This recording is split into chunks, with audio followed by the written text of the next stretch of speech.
Good morning and welcome to the Adequan WEF Challenge Cup for Nations Cup week here at Wellington International. Winter Equestrian Festival and its Florida Coast Equipment Week here at Wellington, our title sponsors for week 8.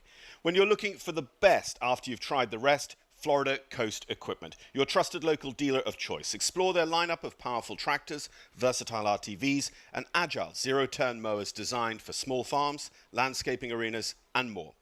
Visit them today and enjoy your equestrian journey. Happy riding to all here in week 8 from Florida Coast Equipment. Our class sponsor, as ever, is Adequan. American Regional Animal Health, maker of Adequan, polysulfated glycosaminoglycan, is proud to sponsor today's Adequan WEF Challenge Cup. For over 30 years, Adequan have been trusted by veterinarians, trainers, and horse owners. Visit adequan.com for more. Presenting our live stream throughout circuit is Dodd Technologies, an industry leader in creative design and technology support services for sports, entertainment, corporate, and special events. Visit them online at doddtechnologies.com. And we're also very grateful to the support to our live stream from US Equestrian Federation and the USCF Network. So the scene's set here this morning for our WEF Challenge Cup, the Adequan WEF Challenge Cup Week 8. It is an important part of Grand Prix qualification. And that Grand Prix, remember, this weekend is Sunday. 30 places in the Grand Prix will be up for grabs out of this. 20 more will come from Saturday Night Lights, the Nations Cup competition. The first round, best 20, will get their qualification forward. Of course, we've got the likes of pre-qualified athletes. We've got incredible field of riders this week, including world number 1 Henrik von Eckermann, fresh back to us on circuit from attending his home Gothenburg World Cup show last weekend. Got 9 teams in Nations Cup action this weekend. Everyone will be chasing down Ireland, but let's not forget Canada with a very strong record here. Up against the home side, of course, the USA, who want to try and take back the title in Wellington as well. A great, great week of sport, not least the 55 coming up in the Adequan WEF Challenge Cup. Steve Stevens, the master of Nations Cup here, the Hall of Famer designer, together with Nick Granat, they are our designers for Nations Cup week. It's been interesting watching the courses yesterday. We had 2 pretty much schooling classes with that open water rail over it, of course, for the training sessions. We had a morning one and a night one. 23 riders went in the night class last night to just get a feel for the lights. Some riders for Nations Cup, they come here for this week only, so they're just getting used to the arena and the lights. Let's remind ourselves of who's to come in our Adequan WEF Challenge Cup Week 8. We're going to be starting with Irish Championship medalist Michael Duffy. We've got Margie Goldstein, a former WEF 12 winner. Delaney Flynn, Bertram Allen, all there in the first group. Bertram's one of the 4 for the Irish team here, looking to retain their Nations Cup title. Tiffany Foster, part of the second-place Canadian team last year. We've got Emily Conter, who'll line out for Belgium. Ben Mayer, a former WEF 12 winner. Wilton Porter, the young gun for the United States of America. Nina Malvé, Nina, who's been having that incredible run of success at senior and under 25 level right throughout the sport. Albi Shan, who's going to be part of the Israeli team. Marilyn Little had a very good couple of weeks already with us on circuit. The Pan American Games gold medalist in the sport of eventing, now back to her first sport of show jumping. Cian O'Connor, not only on the Irish team, but as ever going to be going on the anchor leg, number 4 for them. Nayel Nassar here for Egypt, the Egyptian Olympian who's already been a Saturday Night Lights winner on circuit. Sean Jobin, who had a very good run in the 2-star Grand Prix last week during Lugano week. Got Nicole Walker of Canada, who jumped very well last night under the lights. Maya Dennis is actually not going to run in this class. She actually took victory last night. Jess Mendoza, ICAP CLZ for the British Championship rider and several times North American Grand Prix winner. Got Katie Dynan there, Lacey Gilbertson, Alex Granato, the multiple World Cup qualifier winner. Luis Fernando Lorazabal, the current leader of the Hermes Meter 50 Challenge Series. Got Lauren Murphy of the United States of America. Bruno Diniz das Neves of Portugal. Of course, those nations like Portugal, like Sweden that we see there with Henrik von Eckermann, no teams for them, so it's an important round here for those guys to pick up their qualification. If you're an individual rider, not a Nations Cup rider, this is your one and done chance for qualification for Sunday's 4-star Nations Cup Grand Prix, because Saturday Night Lights this week is teams. It is Florida Coast Equipment Nations Cup.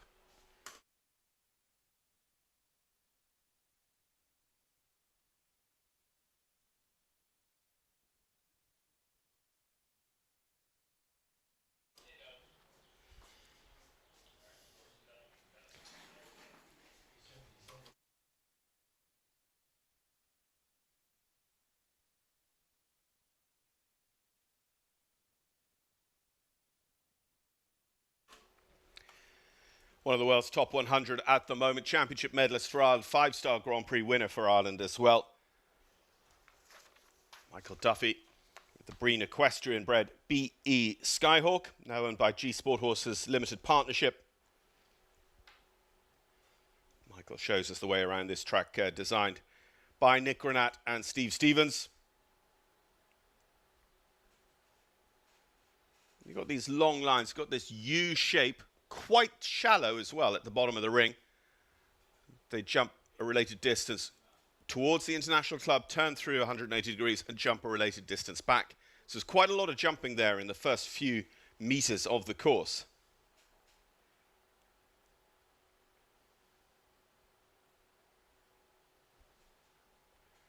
Turning across to these fences, modelled and adapted from the viaduct fence, Viaducto de Mexico in Santiago de Chile, from last year's Pan American Games course materials.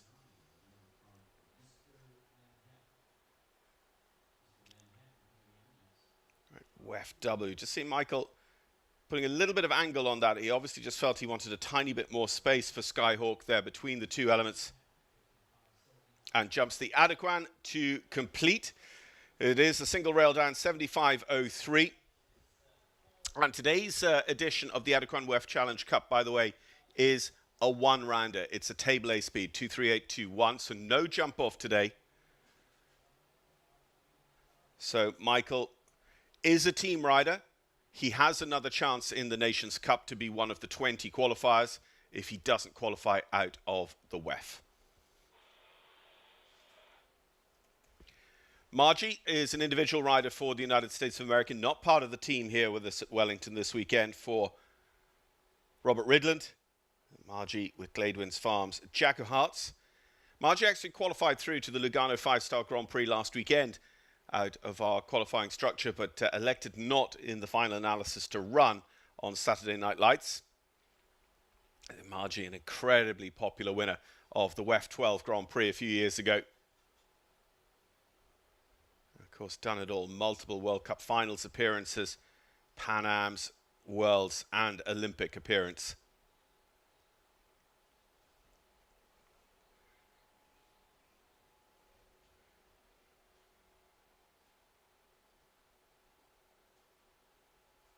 Nicely through that Bainbridge double.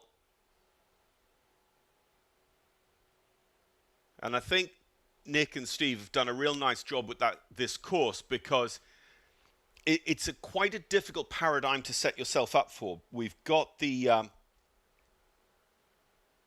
meter 55 specification.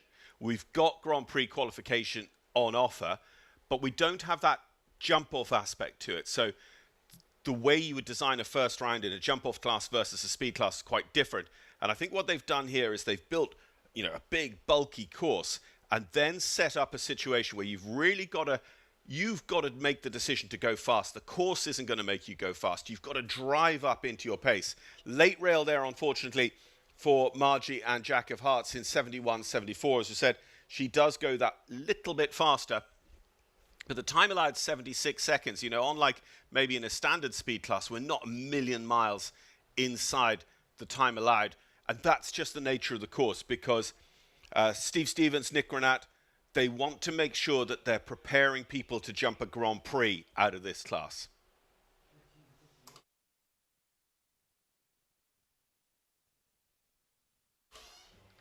So we turn over to Mark Blumen now, seeking our first clear round. Mark for Colombia with SNL Farms, SNL Maracana by Lucky de Revedi.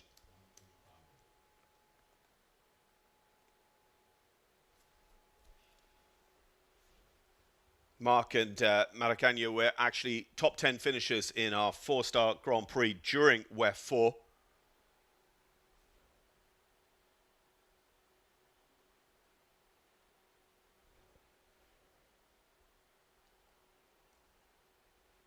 You just see Mark balancing the horse up quite nicely and then riding off the seat when he had his eye exactly on the spot he wanted that Bainbridge. But he's quite steady here coming out to the Florida Coast equipment, and that's where I think Margie really showed us the way to ride this course. She jumped through that Bainbridge double and then sat into a horse and moved up. And if you don't, as we say, get quite forward with this course, take the initiative yourself, the course is not going to lure you into going fast. You have to go fast against the course.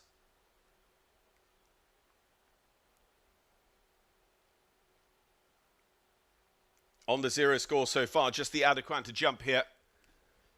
And Mark Bloom and SNL Maracana, I thought they were actually going to be sub 70 seconds as well. It's actually 72.04 in the final analysis, but they are the best of our scores so far. 2 on 4 and just the 1 on 0.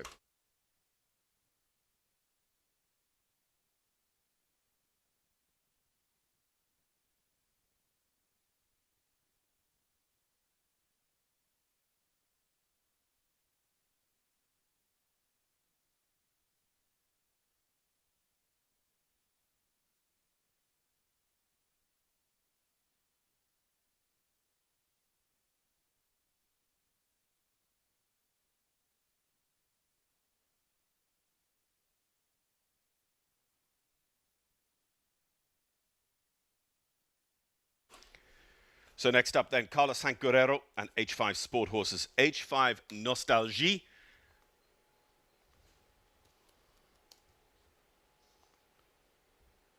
Carlos, part of the Mexican team selected for Saturday night. Top 5 in the Mexico City leg of Globals last year and then went on to be part of the Mexican team at the Paris Olympics in Versailles.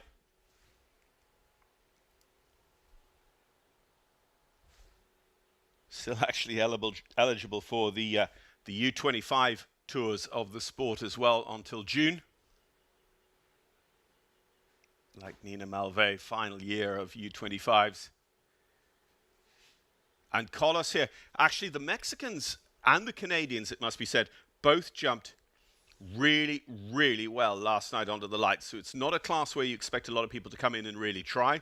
The Mexicans and the Canadians were coming in. They were jumping clears. They were being competitive. And look at it as well. Carlos Hank, he has the rail down, unfortunately, because this set off in such a positive way that had he come home on the clear, we could have been looking at our winner here. Maya Dennis, who was on the Mexican team last year, farm vet Dan, unfortunately, as well. Maya Dennis was on the Mexican team last year. She's an individual for Mexico this year. Actually took victory last night in the under lights welcome class.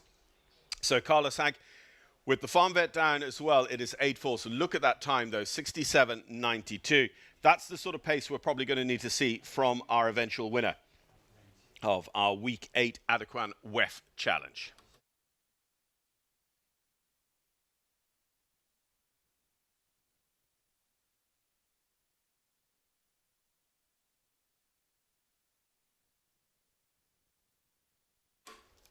Delaney Flynn is our next to go. Delaney, medalist at North American Youth Championships in recent seasons.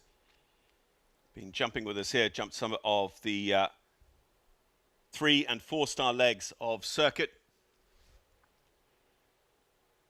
Cassinia and Delaney were actually top 10 in the WEF Challenge in both WEF 4 and WEF 6.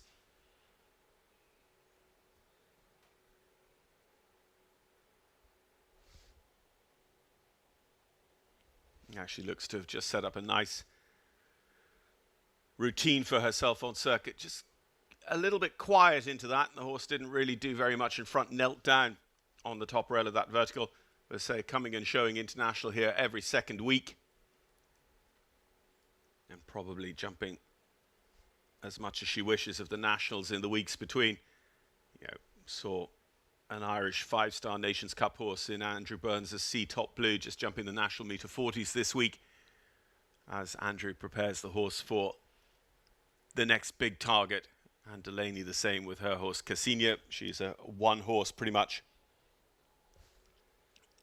rider here at circuit in terms of the FEI. And it's nice, that balance. And of course, going 4-star in week 4, missing out week 5, 5-star, riding week 6, missing out week 7, 5-star, riding here 4-star again. Delaney with the one down, 74.27. That early vertical with the floral wings is going to go pretty high up the order at the moment into third. Margie is the fastest four-faulter in second. Mark Blumen is our only clear.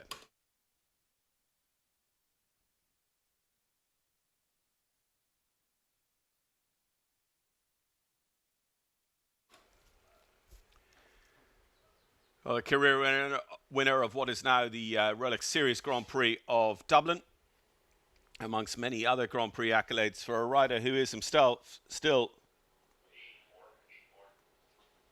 not yet 30. He'll be part of the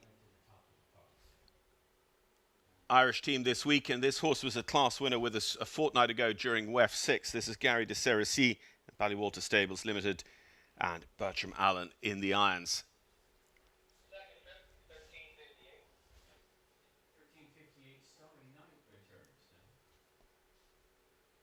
It's quite an interesting specification, of course, because to jump fast and be competitive in this, and therefore, you know, be in position to pick up and be secure in your Grand Prix qualification, even if you are a Nations Cup rider like Bertram, it's not easy at meter 55. You know, that shouldn't be underestimated.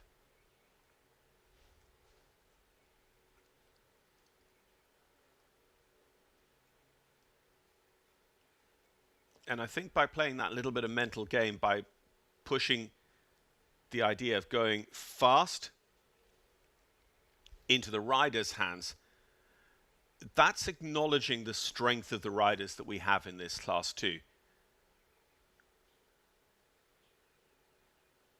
So Bertram and Gary de Cerisy, this is actually going to be pretty prompt. I was thinking that they weren't moving super fast, but with 67.91, he is not only clear and the fastest clear, he is by 100th the fastest of anyone around the course. He's actually 100th faster than Carlos Hank. You put those two rounds side by side and just look at them thematically, they would look so different. Carlos Hank was really riding and hustling. Bertram was very, very quiet there. He looked like he had all the time and space in the world and still gets around in 67.91. Sorry, coming in with a late rail. Me and the judges must have both missed one. So it's 4 in 67.91, goes into second. So that's still Mark Blumen leading with our only clear round.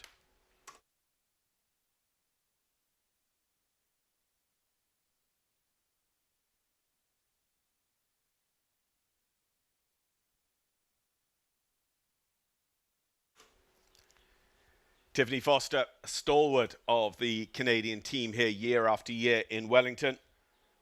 The Canadian Olympian and Pan American Games medalist. Tiffany and Battle Cry, unfortunately, very, very early rail for them, having the second down on course. Going to leave Mark Blumen once again as our only clear.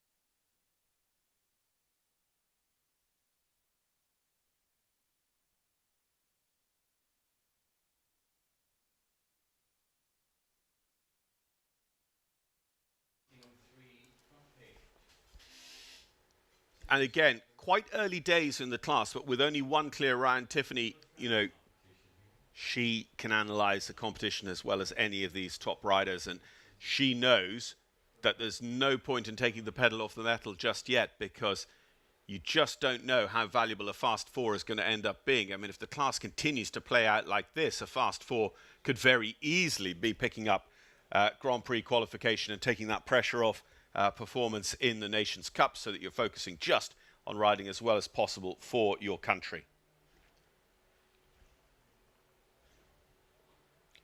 So another four falters, 72.32, my apologies, for Tiffany, goes into fourth place. We go for Emily Conte, Emily who will ride alongside sister Zoe in Nations Cup action.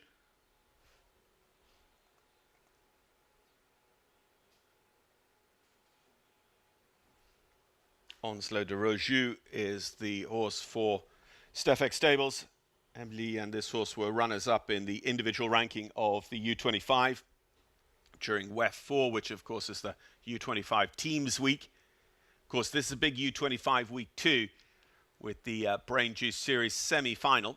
We have the welcome for that later on, and then the Friday night class here is going to be their semi-final Grand Prix of circuit for the Brain Juice U25s.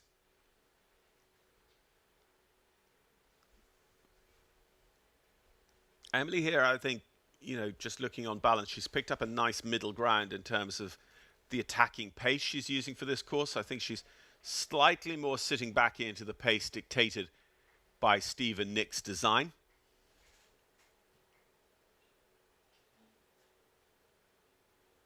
Just touches the front of those horizontal striped rails.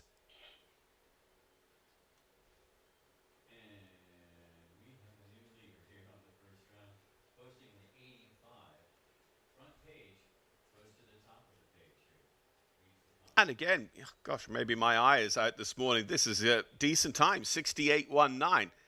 I keep expecting people to be, you know, riding like Carlos Hank did to try and get under 70 seconds. But Bertram Allen and Emily Conter have made it very, very smooth. And Emily Conter does do it with the clear round. That's a very, very good start for the Belgian team campaign this week. They should have that flag flying in the Grand Prix on the basis of that performance. Onslow de Roju and Emily Conter clear and into the lead, 68.19.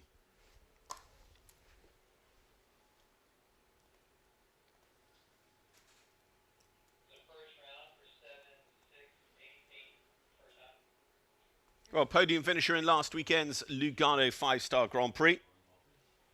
Lillie Keenan. Lillie rides in this morning's Adequan WEF Challenge for Week 8 with Chansonet Farms Chili Pepper HMZ by Kornel Obolensky.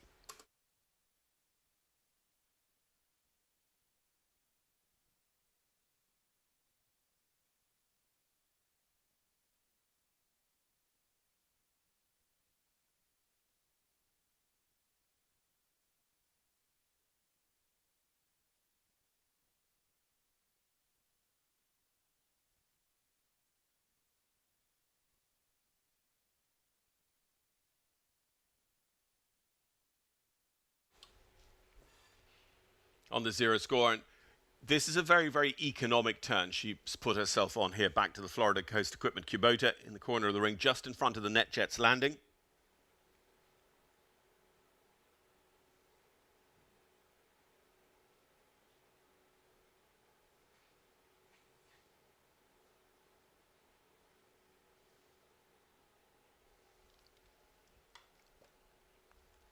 .68.19 to beat. There's a decent amount of jumping to get up here inside 10 seconds.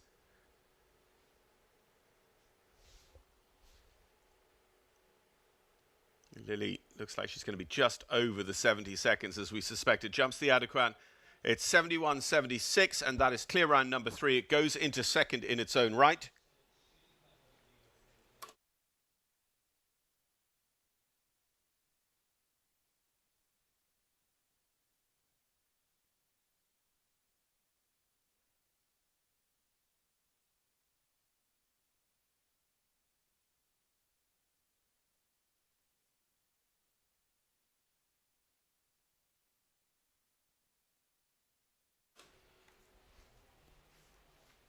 Career winner of the finale, the Rolex WEF 12 Grand Prix, which this year becomes part of that US Open Series and also the Rolex Series.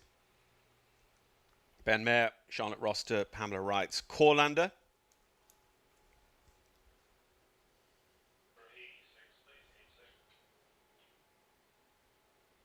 Corlander and Ben took a class victory during week 4 of circuit.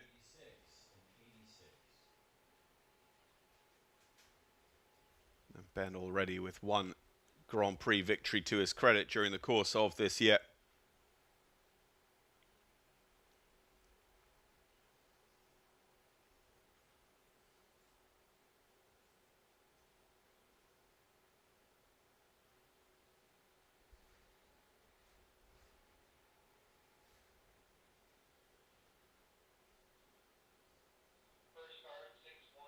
Ben not part of the British team for Nations Cup here on Saturday night, so this is going to be his sole opportunity to qualify for that Grand Prix here on Sunday.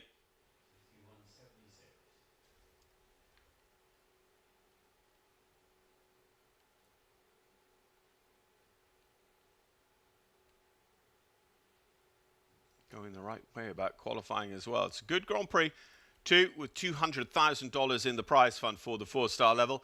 That is going to be 72.22 for Ben with our latest clear round. Goes into 4th.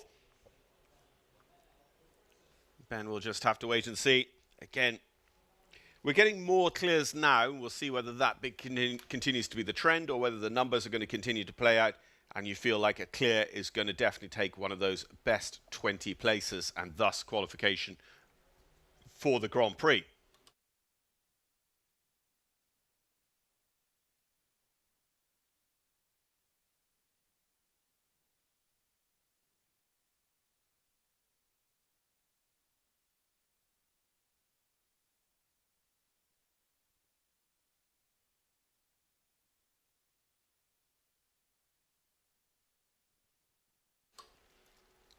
Again, with the sole opportunity for qualification for Sunday coming from this class, this is Wilton Porter of the USA with Sleepy P Ranch's stern marker.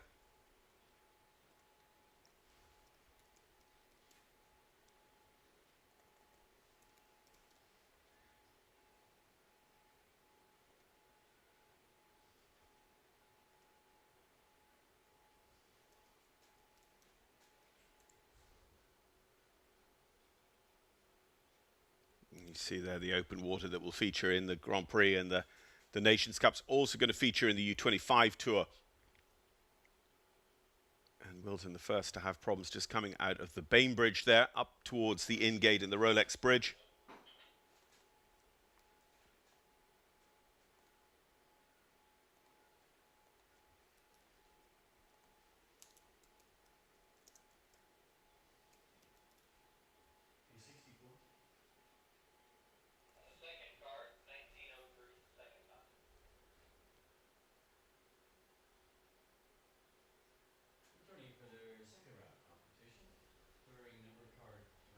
Just the Adequan to go, carrying 8/4. It's going to be just a shade over 70 seconds by the looks of the clock for Wilton Porter and Sternmark. 70.48 with the 8/4 then for the US rider.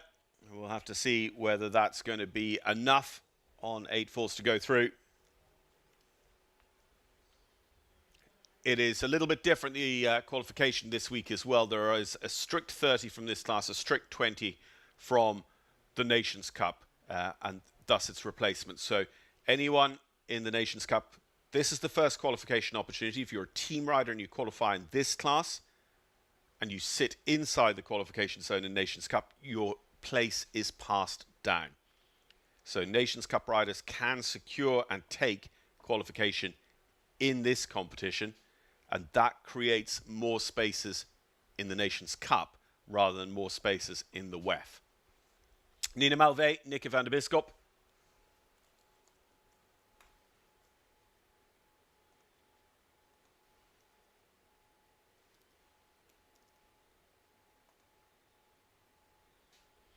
Nikke, of course, Paris Olympic horse for Erin Ballard last summer, owned by the Rain family, the Canadian owners of the year in recent years, out of Raleigh, North Carolina now.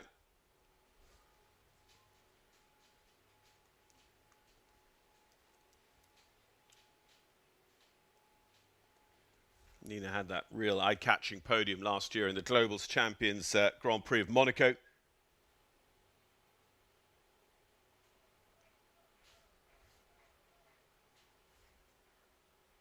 And Nina, in her last season of under-25s as well, has been making hay during that Brain Juice series here on circuit, as well as featuring in plenty of the top-level divisions. One more to go, one down. Sub 70 seconds, yeah, 69.32 at the single rail for Nina Malvé and Nikke van der Bisschop.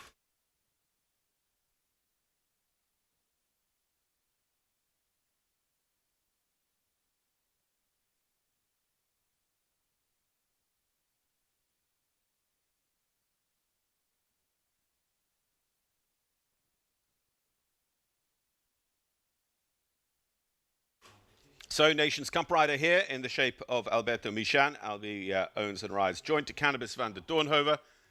This horse jumped well here under the lights last night.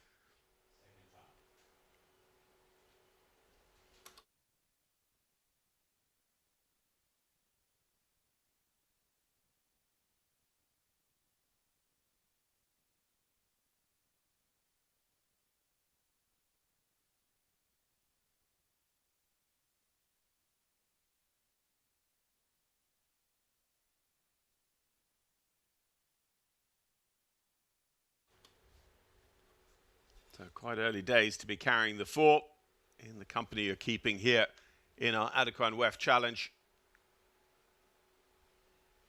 4 clear rounds thus far out of our first dozen or so riders.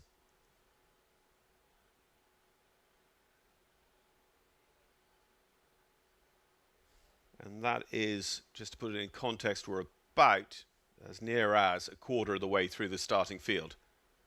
So 55 on the list, 4 clear rounds so far at a quarter of the way through, and 30 qualification places out of this class for the 4-star Nations Cup Grand Prix Florida Coast Equipment here on Sunday.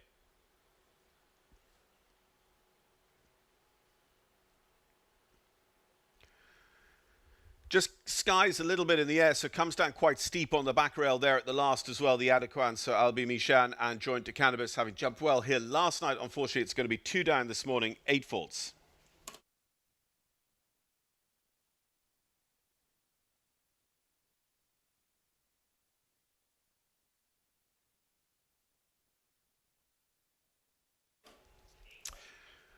Well, you see him there in his bio photo in his US team coat that he's worn on many, many occasions since he made his debut at Rome, Piazza di Siena several years ago.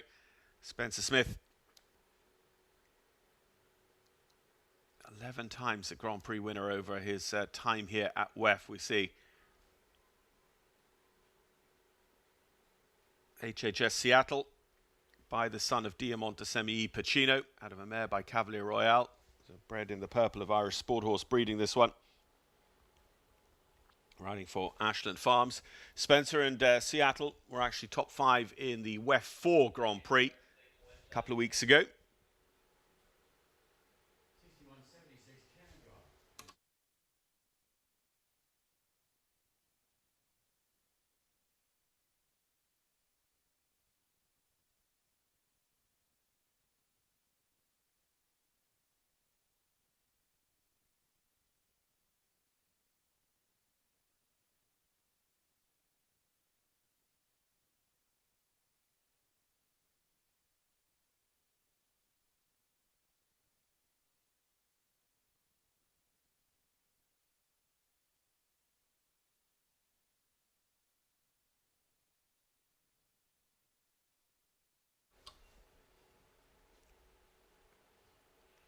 Spencer and Seattle, just 1 to go. And look at this time as well, 65.05, snatches the lead away from Emily Conter and Onslow de Roju. Spencer Smith and Seattle become the ones to beat. And again, the way this class has played out, that is both a relatively rare clear round and a very, very fast time. Spencer should hope that that is job done and Grand Prix qualification achieved. Of course, to qualify for the Grand Prix, he only needs to finish inside the top 30. And we're not a million miles away from that almost being mathematically guaranteed based on being in the lead at this point. But that time, I think, is going to keep him a lot higher than just sneaking into the Grand Prix. So we have 5 clear rounds, and we welcome forward another rider in great form here on circuit, and looking to try and secure her place in this one-and-done qualification opportunity for Grand Prix on Sunday. Marilyn Little and La Contessa.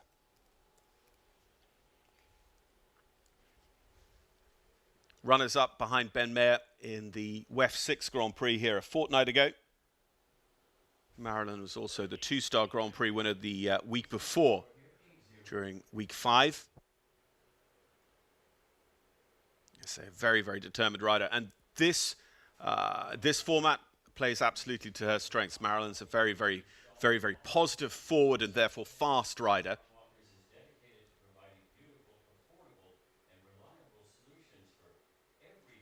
And no shortage of experience jumping the big tracks. Spent those few years concentrating a little bit more on her eventing. And to the extent of becoming Pan American Games individual gold medalist when the games were held up in Toronto back in 2015. I can't believe it's 10 years ago now.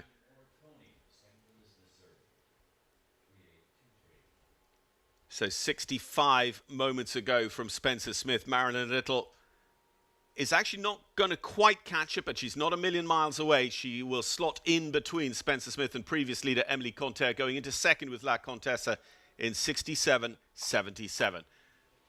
But a rider and a horse and rider pair that are in good form here on circuit, and now they have the opportunity, I would suggest, to go forward to Grand Prix here on Sunday. I would say that our Florida Coast Equipment Week 8 Grand Prix is actually going to be a $200,000 Grand Prix presented by JTWG Incorporated, and our thanks to them for the sponsorship of that important class on circuit.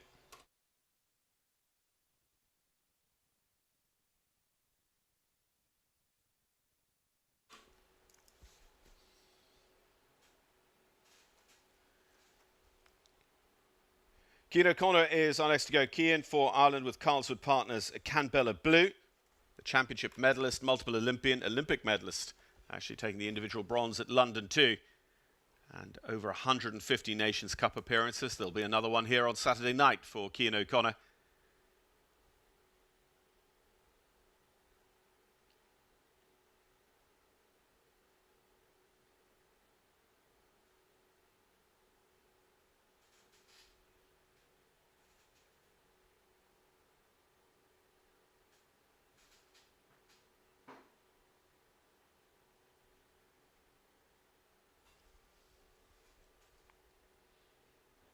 Florida Coast Equipment and now balancing up across the ring to these Pan American Games viaducts.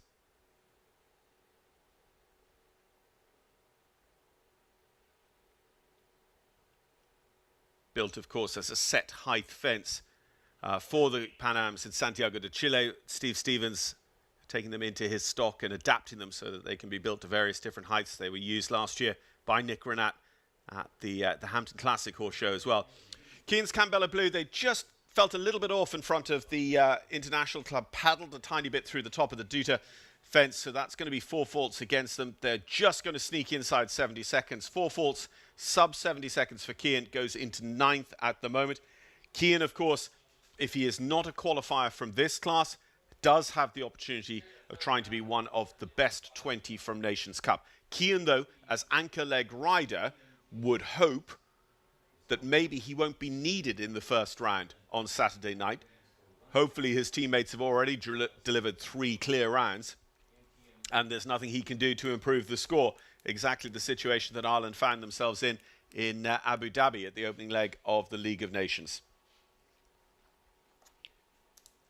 Riding for the past several seasons for the USA, we welcome forward Glenby Farm of right here in Wellington, Florida's James Blonde, ridden by Captain Brian Cannan. Nabab Darev bred horse here for Brian. And unlucky first rail. And he actually set off quite positively. And you just look now to see his decision making. Does he stay in that top gear and hope that a fast 4 can end up valuable enough? Brian is not part of any of the Nations Cup teams, so therefore this is his only opportunity to qualify for Sunday. And that extra rail might have just taken it. And of course, that's the trade-off. When you are up in that top gear, you're reducing the horse's ability to deliver a quality jump. That's one of the tests of a class against the clock. Oh, a late falling rail there at the A element of the Santiago de Chile viaducts as well. Looks like they might have had the B down too, because we're seeing 16 on the card. I'm afraid not going their way at all this morning, and probably Grand Prix qualification off the cards. Whilst they won't get to show on Sunday in the Grand Prix, there is another class for the 4-star tour on the cards here over the course of the week. So Captain Brian Cannan, James Blonde with 16 in 73.12.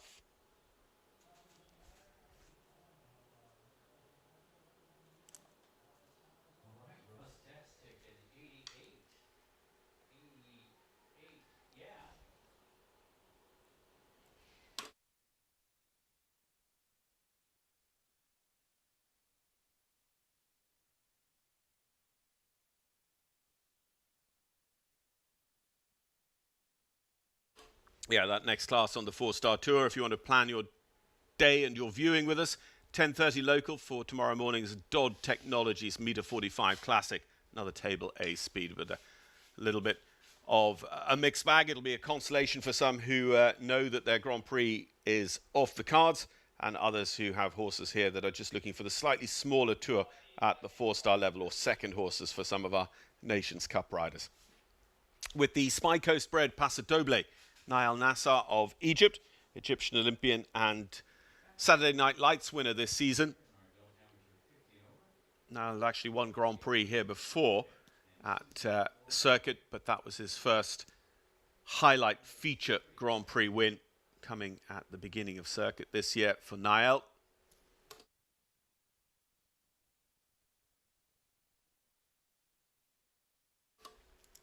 Interesting, we weren't having a huge amount of problems at that viaduct, and now we're seeing a couple just take the rails down. Nayel up to 12 faults. Remember, again, without a full Egyptian team here, this is Nayel's one opportunity to qualify for Sunday. Yeah, there's a decent amount going to go through. 55 on the start list here. 30 places available out of the WEF. And Nayel and Paso Doble, 71.34 with 12 jumping faults. 17th at the moment, though. So, lower half of the potential qualifying spot, 17th out of 30 possible places, and we are not halfway through the jumping in the first and only round of our Adequan WEF Challenge just yet.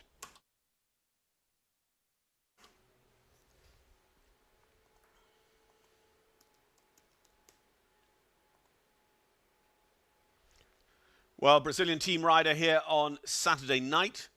So 2 chances to qualify, Gabriel de Matos Machado and Legoland Sandro. Gabriel, though, would hope they can lock it up here in the first morning of qualification.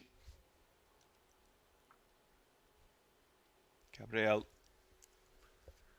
running a couple of horses in the 2-star tour last week, and they were very, very successful, particularly in classes against the clock. Was a class winner with us here on WEF 1-2. WEF 1 as well, not WEF 1-2. Don't want to confuse you with numbers. And that's a bit of a shame there. You just saw that they didn't wholly commit to their line over the Kubota. Gabriel was not 100% locked into his plan. The horse understood from the subtleties of his seat and hand that he was going to be going right, drifted right through the shoulder. That cost them the back rail. And then they went on a very, very pure stride pattern turn back to the viaduct either. So having that down. We're up to 16 faults with the colourful WEF rails down. Now 2 going through that double. So Gabriel de Matos Machado and Legoland Sandro probably with it to do all over again in the first round of Nations Cup. And again, of course they want to jump clear, but they don't want to be thinking too much about Grand Prix or anything else. They want to be 100% focused in on performance in the Nations Cup. And concentrating on that. You say, well, I'm just jumping clear. It's going to qualify. You know, it's going to immediately fall out of it. Yeah, but it's still, you just like to have that laser focus on performance in the Nations Cup and not have anything else in the back of your mind. So Gabriel de Matos Machado almost certainly with it all to do. We haven't yet got 30 on our score list. So we don't have anyone quite on the bubble, but you would feel that 16 faults is probably not going to come back as one of our top 30. Sean Jobin, Sean who led the way for a long time in the jump-off of last week's 2-star Grand Prix here. Antrim Equestrian's Sterahof's Adinas, in fact, for a long time was one of the only clears in the first round of that 2-star Grand Prix as well.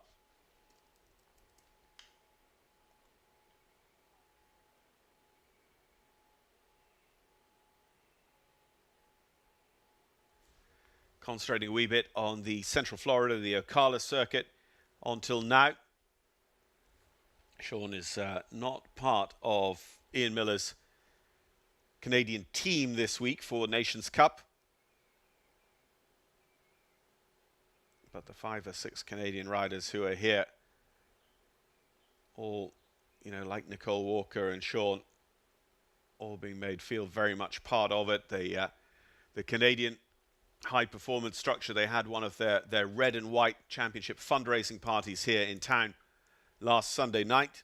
Very, very successful evening, and again, just showing that camaraderie and team ethos, collegiate ethos amongst the Canadian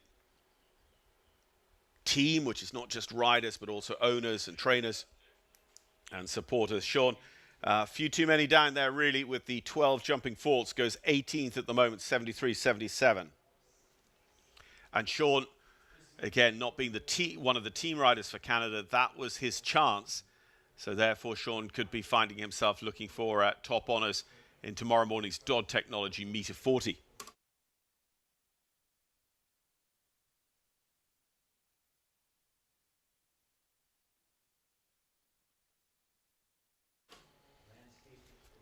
Well, back to team riders, and we go to Brazil's Eduardo Pereira de Menezes and H5 Sport Horses LLC's H5 Nocando, Comil Faux-bred.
I was just about to comment that this was a nice pace here from Eduardo Pereira, and it was leaving everything standing. And up that line, the A element of the double and the back of the farm vet fence down. So it is 8 faults suddenly close to home for Eduardo Pereira de Menezes and H5 Nocando. 66.49, 14th at the moment.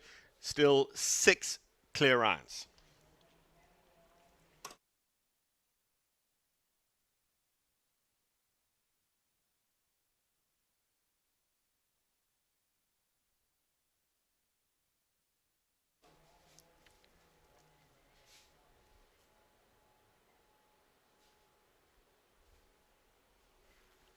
Jumped very well last night. Nicole Walker, Panther JVH coming forward for qualification here this morning. As we mentioned a moment ago, Sean Jobe and Nicole is one of the Canadian individuals this week, not going to be part of the 4-strong team on Saturday night.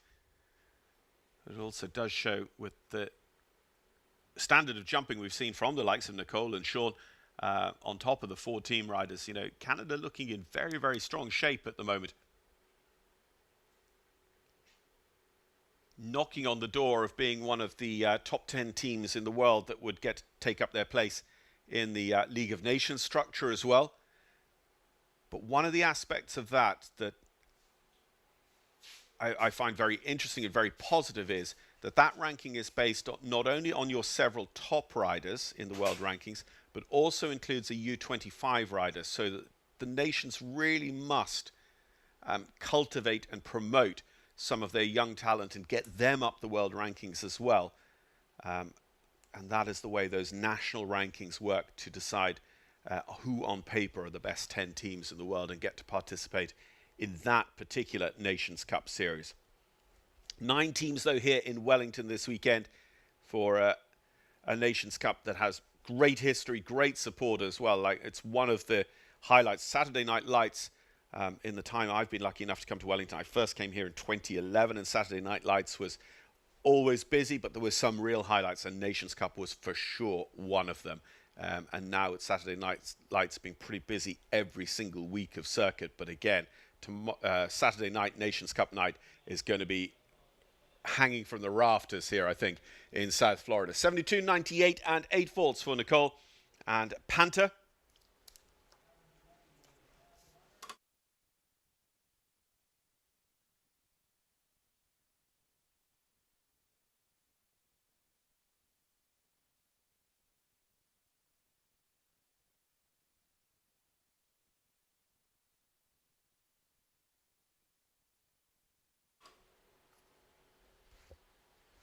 Yeah, the winner of the Adequan WEF Challenge during week 2 went on then to be just outside the top 5 in the Grand Prix that week.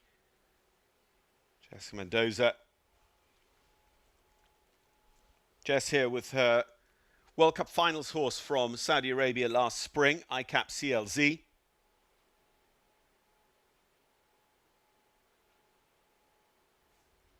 Been a World Championship rider, was a reserve to Olympic level and several times ridden at the Nations Cup finals. And Jessica named to the squad of 4 this weekend for the team for Great Britain.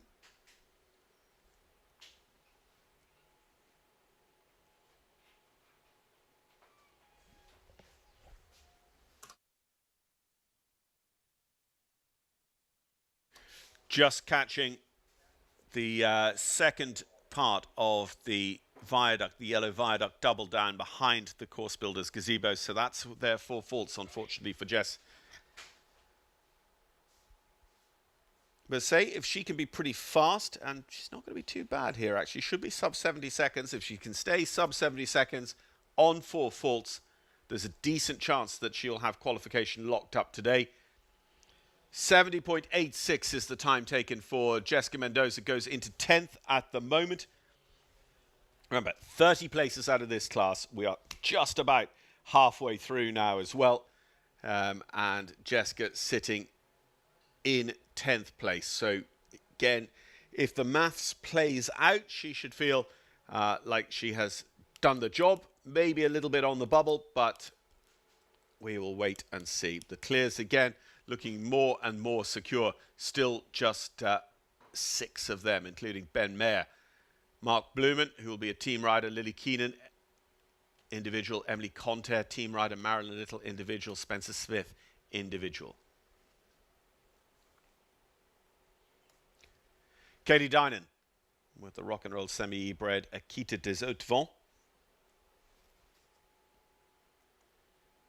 Katie also is a prodigious talent for the USA as a young rider, fresh out of juniors and young riders. Went to the World Cup finals several times over. Also last year, part of the US team at the prestigious Aachen Nations Cup in Germany. Rode in the Grand Prix there at Aachen as well, that leg of the Rolex Grand Slam series of Grand Prix.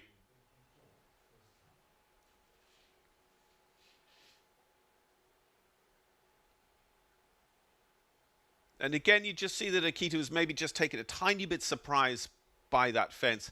And it does seem to be that if you have problems at the Florida Coast Equipment, the black and orange Kubota colors, then that more often than not, the vertical coming in there at the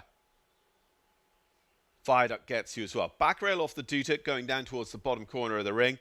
So unfortunately, Katie Dinan very much on the back foot here. And yeah, I think that maybe is going to be all she wrote, because Katie, we'll see. Maybe she just didn't feel like she was on a true stride. She just wanted to get the horse listened to her. I was just wondering whether we might see her retire, knowing that qualification was completely off the cards. Clearly the former.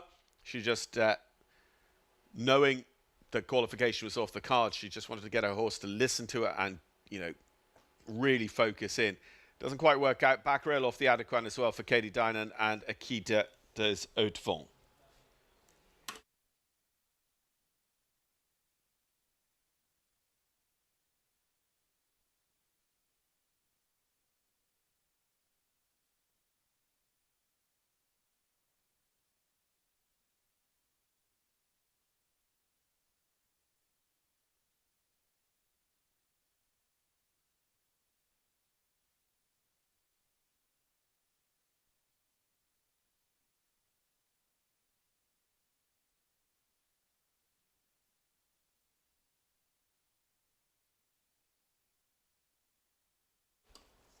Now the entry for Seabrook LLC, the Lord Petsy Jr. bred Lulu MPSZ for Lacey Gilbertson.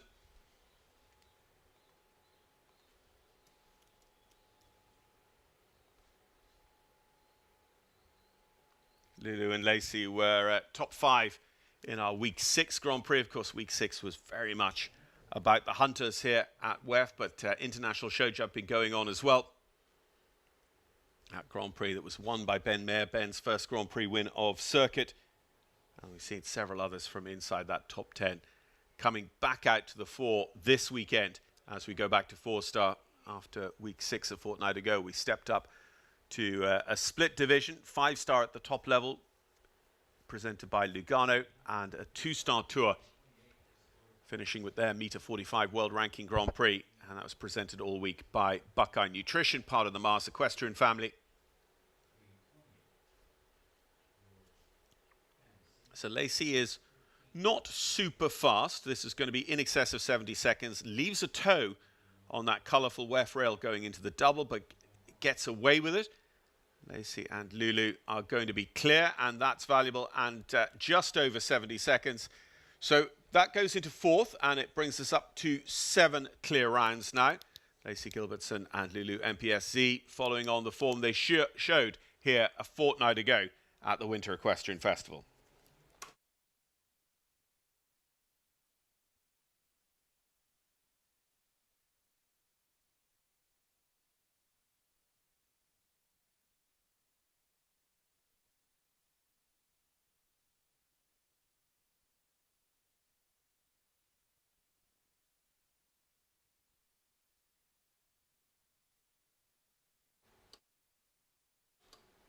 Elias van der Nozenhoven for Kismi Equestrian, and Alex Granato. Alex also in a World Cup finalist for the United States of America.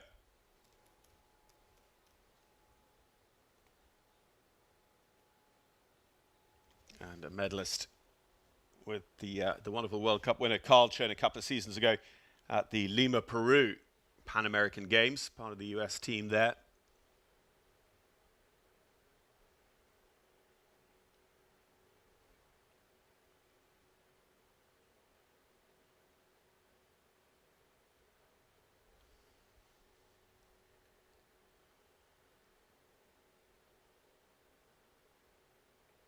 He'd certainly picked up, a very, very engaged pace, but just stayed and kind of milled through its stride rather than making a really, really clean jump over that Kubota. There's the rail there on the way in front of the International Club as well. So it's 8 faults so far for Alex Granato. As we say, the best an 8-faulter can hope for at the moment is 16th position. There are 15 riders on the leaderboard with 4 or fewer faults, including those 7 clear rounds. So 8 for Alex Granato and Helios van der Nozenhoven, going into 17th so far. It is one of the faster 8-faulters, if that comes into it in the final analysis. But as I say, we still are a step or two away from even seeing our 30th rider of this competition. We are over halfway, but only just over halfway of our 55-strong starting field.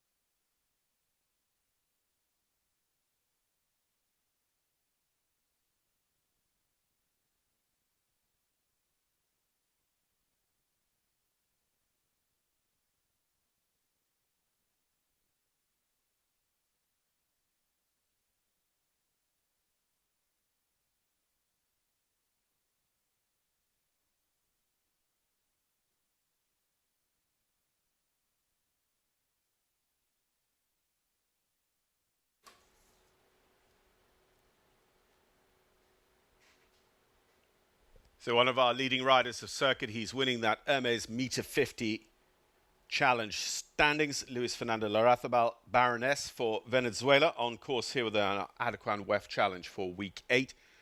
WEF Challenge this week, just a one-rounder, 30 places available in the Grand Prix out of this competition, with 20 more starting places going to come out of the first round only of Nations Cup here on Saturday. Don't forget as well, if you're planning your day, you may wish to join us a little earlier. Do check out Showgrounds Live and the social media from the show. But in essence, we are looking at, I believe it's 4:30 for the start of the first round, with then the second round of the best 8 teams, with the horses jumping at 7:30 at night. So Saturday Night Lights is that little bit longer because we start mid-afternoon with the first round of jumping. So if you don't want to miss a moment of Nations Cup action this weekend, do plan your day to watch us here from Wellington. Lewis is clear, 69.70. Not a huge surprise there, the way he's been going on circuit. He goes into 4th place and gives us another clear round. And that's, you know, that's quite bad news for the 12s, the 16s, even some of the 8s, you might suggest. We go up to 8 clear rounds.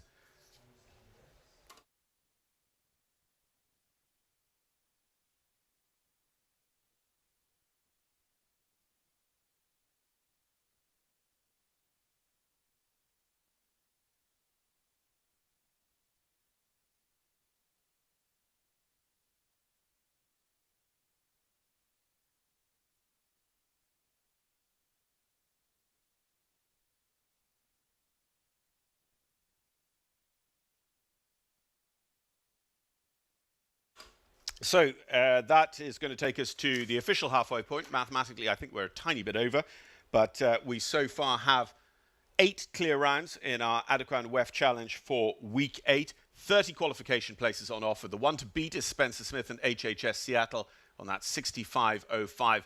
But plenty more stars of the sport to see as we'll return to the action here after a very short break while we look after the surface at our Wellington International Grand Prix Arena.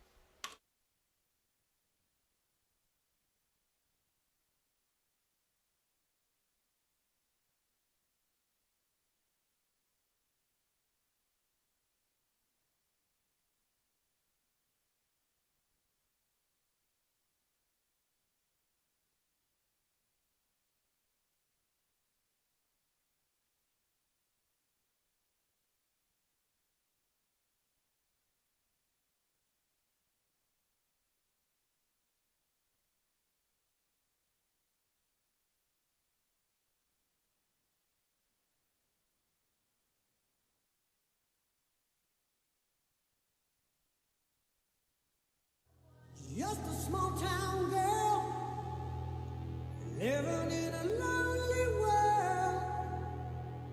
She took the midnight train going anywhere. A singer in a smoky room, a smell of wine and cheap perfume. For a smile they can share the night. It goes on and on and on and on. Strangers waiting somewhere.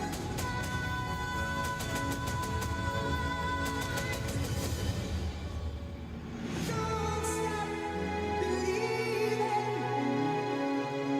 Hold on to that feeling. Street light, people.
Welcome to Carlswood, the home of Irish Olympic medalist, coach and international horse producer Cian O'Connor. At Carlswood, we pride ourselves on the belief that success is reward for effort. Set in County Meath, Carlswood is the home of Cian's industry-leading high-performance centre. The Carlswood system is based on a structured approach to daily routine and meticulous planning to help reach our goals. At Carlswood, Cian and the team work together to provide coaching, mentoring, advice on horse purchases and goal setting. We also facilitate students who wish to progress their show jumping skills while they study in universities in Ireland and across Europe. When it comes to developing your horse's fitness, scheduling and planning around competitions, no stone is left unturned. At Carlswood, we are committed to delivering quality, a place where our goal is the fulfilment of your ambition.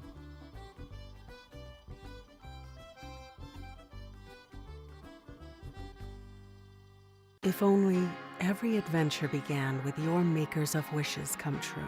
If only they anticipated every aspect of your imagination. They would remind you that surprises are for the child in all of us. Help you celebrate successes and ensure all your milestones are absolutely unforgettable. What if only was possible? It is with only NetJets.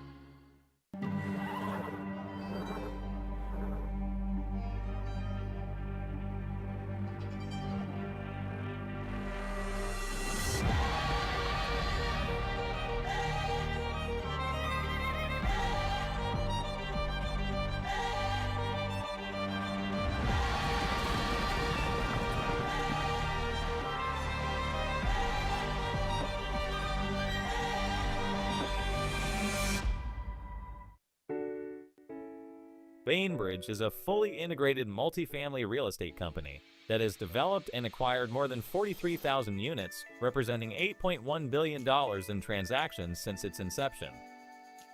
With over 650 associates nationally, Bainbridge engages in virtually every step of the real estate process, from development and construction to acquisition and disposition, asset management, and third-party management of multifamily real estate. Bainbridge is the 20th largest multifamily developer and 19th largest multifamily builder in the United States. Our team of experienced and knowledgeable professionals are devoted to creating exceptional living experiences for all of our residents and building lasting and mutually beneficial relationships with our partners and clients.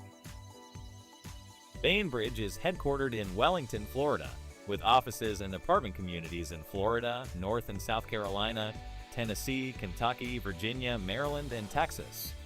To learn more, visit www.thebainbridgecompanies.com.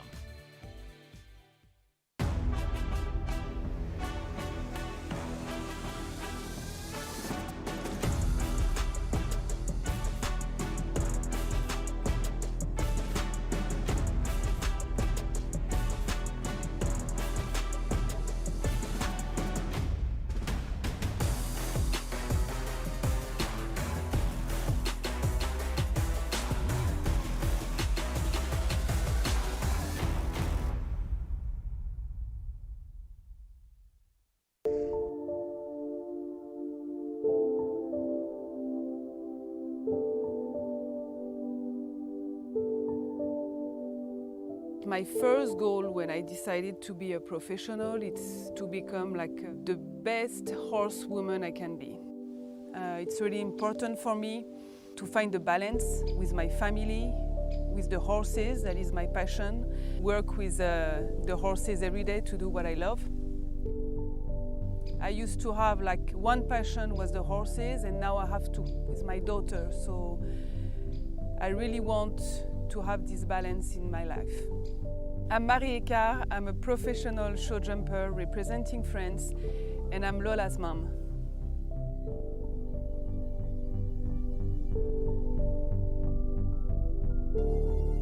Be mindful, be present, turn on your brain. Located in the heart of Wellington, Gold Coast Feed is your one-stop shop for all your equine needs. From top-tier feed brands to the finest quality hay and bedding, we've got everything to keep your horse thriving. Our friendly staff is always on hand to offer assistance, ensuring your horse receives the care it deserves. Need a larger delivery? we'll bring it right to your farm, unloaded and ready. It's simple, convenient service you can count on. Short on time? Order online at goldcoastfeed.com and get your essentials delivered to your doorstep or farm today. Gold Coast Feed, where your horse's well-being is our priority. Visit us at goldcoastfeed.com and experience the difference.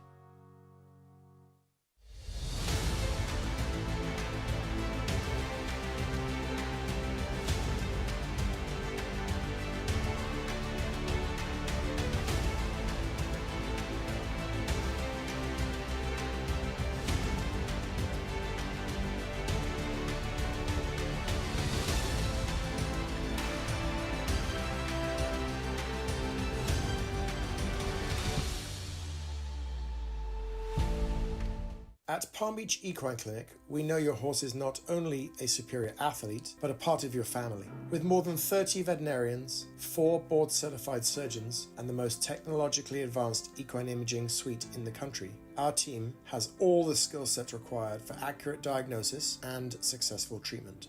Palm Beach Equine Clinic is committed to providing exceptional service and care for both patients and owners. Visit equineclinic.com today to make us a part of your team.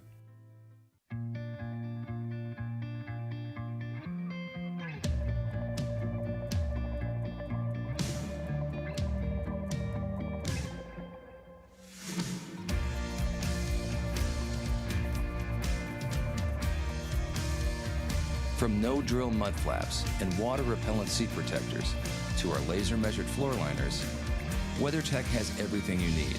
Order yours today at WeatherTech.com, the ultimate protection for your vehicle.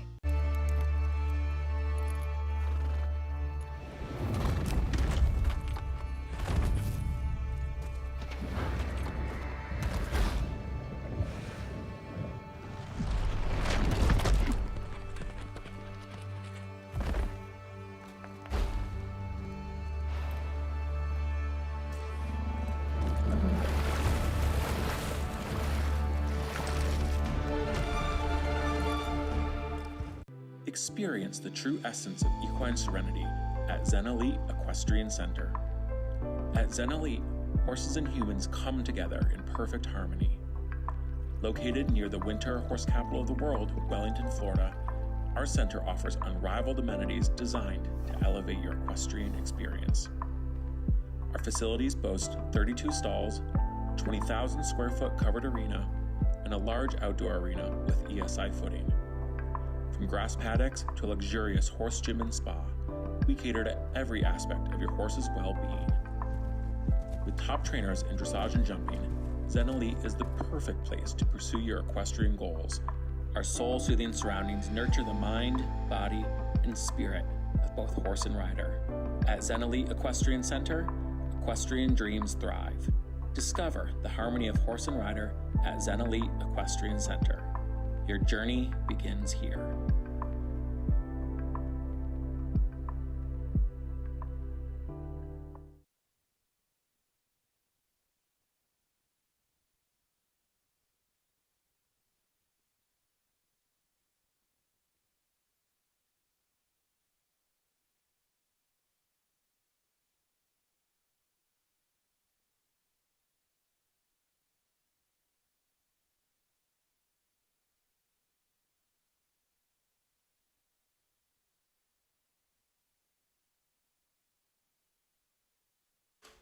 We are midway through the WEF Challenge, the Adequan WEF Challenge for week 8 here at the Winter Equestrian Festival. So far, we have seen not super many clear rounds, 8 of them with Spencer Smith and HHS Seattle, individual rider this weekend for the United States of America, the fastest in 65.05. 30 places available in Sunday's 4-star Nations Cup Grand Prix.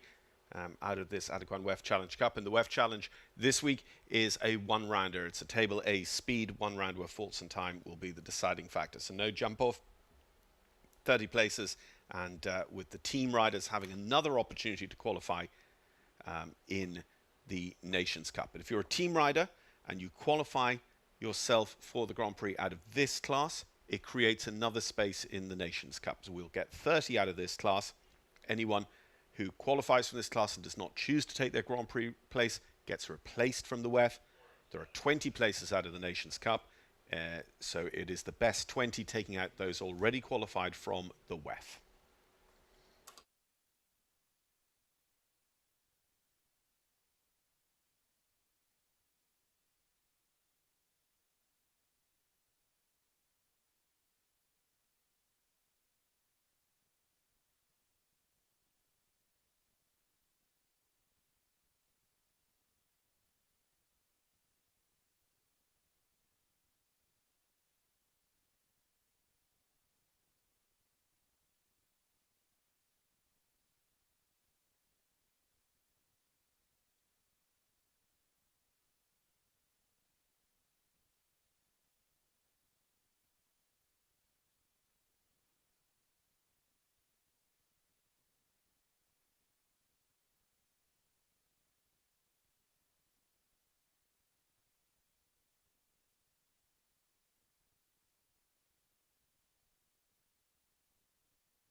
So welcome back. We're very grateful to our class sponsor, of course, for the WEF Challenge Series, Adequan. For over 30 years, Adequan have been trusted by veterinarians, trainers, and horse owners. And you find out more, of course, at adequan.com. But this week's title sponsor as well is Florida Coast Equipment, your trusted local dealer here in Wellington, Florida, for a range of powerful tractors, versatile RTVs, agile zero-turn mowers designed for small farms, landscaping, arenas, and so much more. So Lauren Murphy will get us back underway, hoping to join the ranks of the Clear Irons. Lauren with the Voltaire-bred Voltanos, owner rider here in our Adequan WEF Challenge.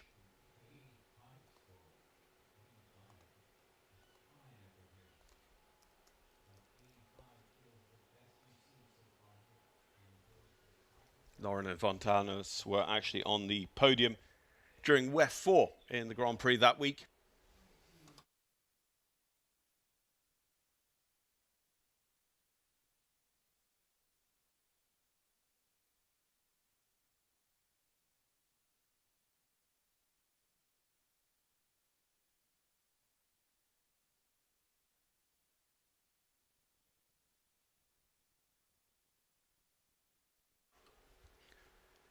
Discussing during the first half of the class as well how our course designing pair this week, Steve Stevens, who has been the designer for Nations Cup here pretty much since the get-go in Wellington, Florida, is working alongside Nick Granat this week.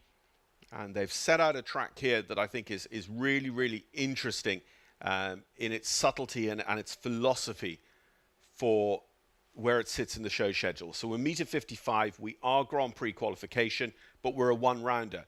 So they've set something that it feels like you have to be very conscious, you have to be determined to set the pace and step out of the comfort zone. And of course, when you do so, the course is pushing back against you, and then it's so easy to have your horse, lose the quality of the jump, get quick up to a fence, leave a toe, and have a rail. And we're seeing that with how few clear rounds we've had. Lauren is another one to be on just the 4 faults. In her time, 72.96, she goes into 15th position. Lauren, who's an individual rider, of course, for the USA, so she will be seeing whether, Grand Prix qualification is going to come for her.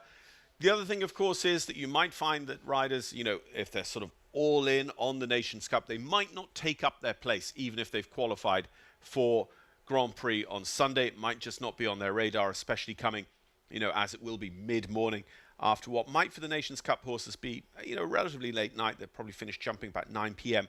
the night before. So riders who don't have 2 horses here for the Nations Cup Tour, the 4-star, might find themselves not taking up their Grand Prix place. And that could play into the hands of some of those on 4 faults here this morning in the WEF. Bruno Diniz Neves. Bruno for Portugal and Gucci Mustard. So for Bruno, he's our only Portuguese rider here this week. So no team for him to be part of and give him a second chance of qualification on Saturday night. So very, very important here.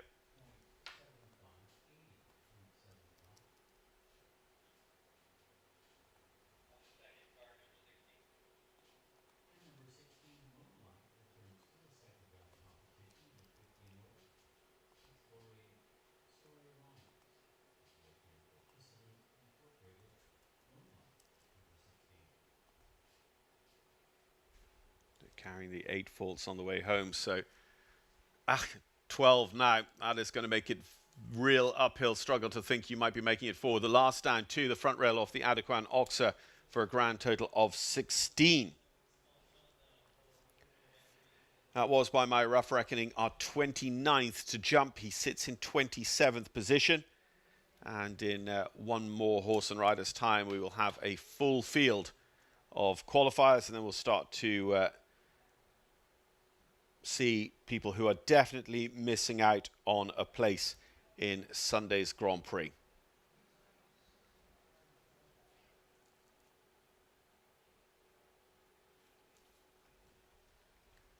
$65.05 is the time to beat, but remember, in reality, I think people would be pretty pleased to just get around here on a clear. The time allowed 76 seconds. I mean, we've seen Spencer Smith 65 seconds, so over 10 seconds inside the time allowed. But in reality, we're seeing an awful lot of people 71, 72, 73. Kathleen Driscoll for Donald Stewart here with the Kentucky bred Hidalgo.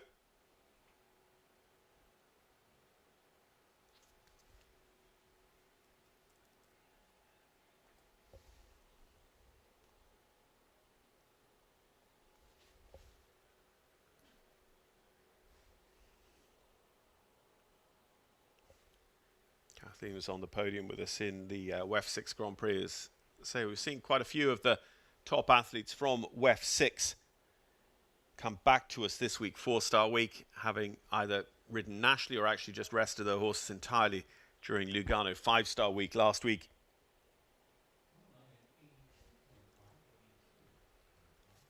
Again, we're seeing quite a lot of action over at the Duty Corporation fence. A real spread of faults around this course, to be honest. Kathleen Driscoll and Hidalgo with the 1 down. They go into 9th. They're actually our fastest 4-faulters, 67.13, just a tiny bit faster than Gary de Cerisy and Irish team rider Bertram Allen. So into the top 10 for the moment with what is the fastest 4-faulter there, Kathleen Driscoll and Hidalgo.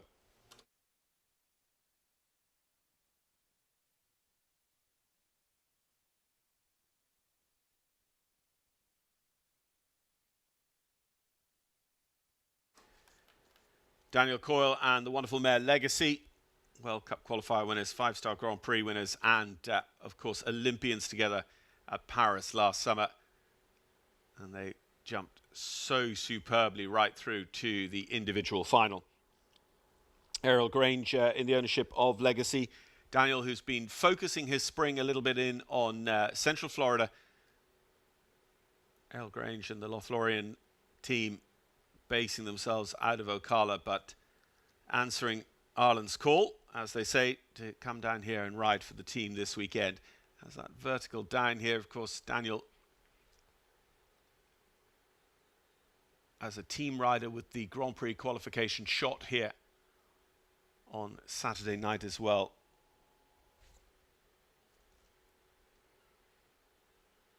Several times over, part of very, very important Irish Nations Cup winning teams. Thunderbird, British Columbia a couple of years ago, of course, with the support of Canadian owners. Errol Grange has been a big part of jumping up in Canada. He's a former 5-star Nations Cup Grand Prix winner up there as well. But also in the League of Nations in Ocala last year, Daniel, part of that first win on that circuit for Ireland. And such an important one it was, building up into the Olympic summer too. Daniel and Legacy with the last down too. It's 8-4's 22nd position at the moment, with 30 places coming out of this competition for the Grand Prix.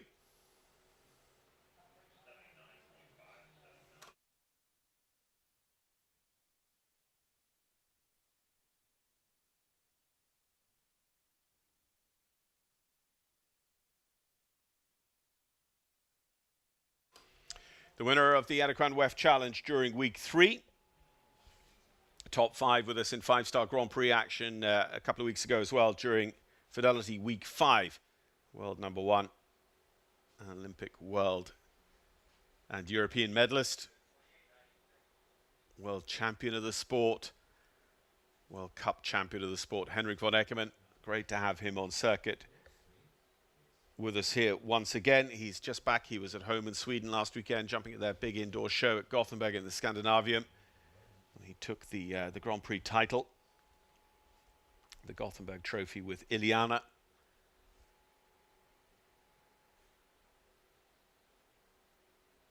No Swedish team here. So again, for Henrik, world number 1 or not, has to get his qualification.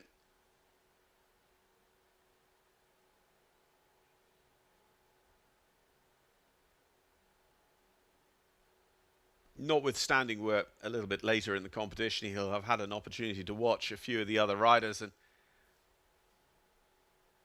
consider his plan. But my goodness, the execution, the riding here, the horsemanship.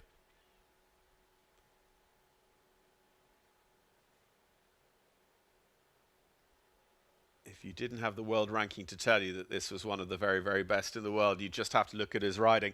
Henrik von Eckermann, 72.11. It is at the cost of the single rail down 4 faults and 15th at the moment. You'll have to hope that that is going to be enough to hold on for the syndicate-owned horse Minuteman, the Vigo d'Arsuis bred. Vigo d'Arsuis, of course, the rider Philippe Lejeune to the world gold medal back in Kentucky in 2010. That was back in the days of the Final Four format.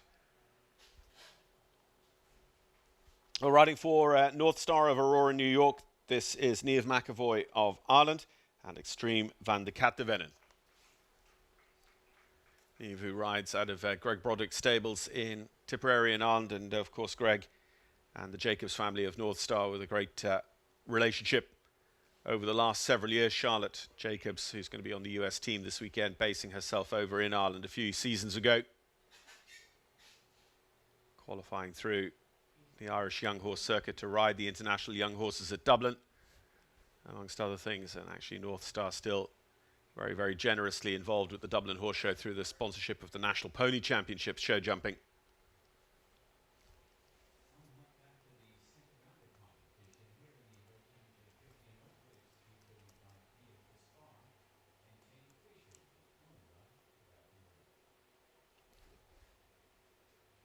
Niamh, who's been a gold medalist at World Young Horse Championships at Lanarken, was a podium finisher in our Grand Prix during the 3rd week of circuit,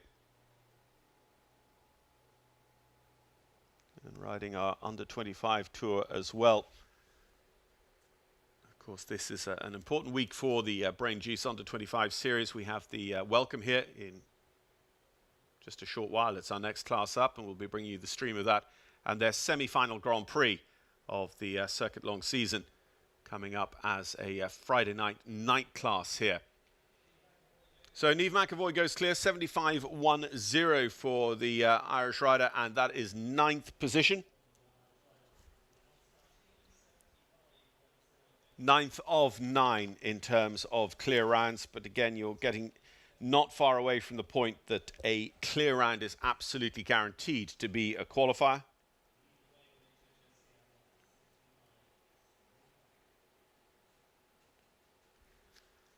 Actually, in about 2 horses' time, we will know that for sure. Spencer Smith, though, still the one to beat, 65.05. Not too many down there in the 67 and below. And 65 feels like another country to some of the other times we had. Kathleen Driscoll, Bertram Allen went around in 67. Eduardo de Menezes went around in a 66. Alex Granato, 67. Carlos Hank, 67. Those are all with faults, mark you. Marilyn Little did a 67. And then HHS Seattle, Spencer Smith leading on 65.05. So nobody faster than Spencer Smith with or without faults.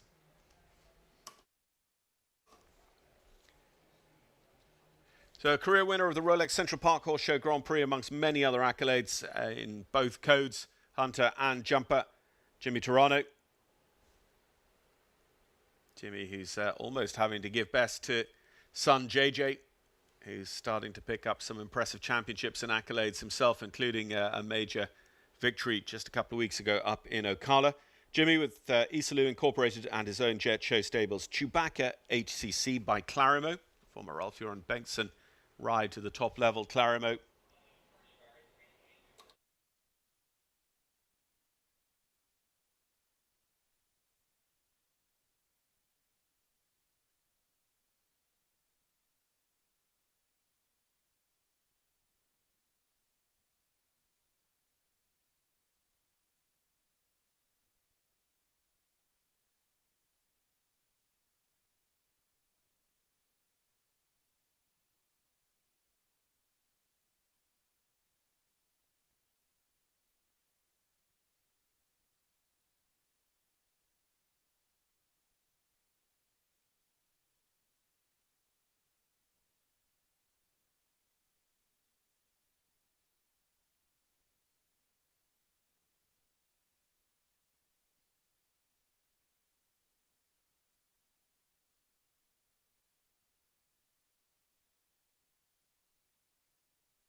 Jimmy carrying the 4, turning back up to this line that has caught plenty out itself. And again, you know, going back to, I think, the designer's philosophy, part of what makes a course at meter 55, you know, because we jumped the Adequan WEF Challenge Cup, he has the Adequan down. We jumped the Adequan WEF Challenge Cup last week at meter 55 as well, and that was 5-star, this is 4-star. And that, you know, so it's not just about that specification, that literal height. It's about the relationship between the jumps, how they're set, the distances between them, the technicality of all that.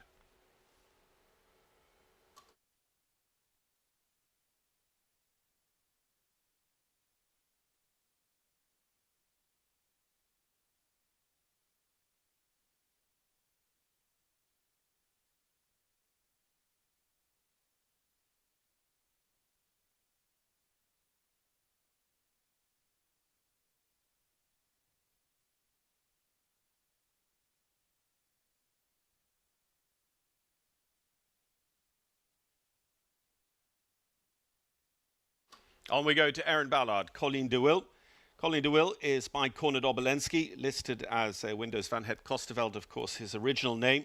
So many great cornets out there in the world at the moment. Aaron for great owner Ilan Ferder. Ilan Ferder, another of the top Canadian owners, recognized at that red and white fundraiser that I was mentioning, held here in Wellington over the course of the weekend.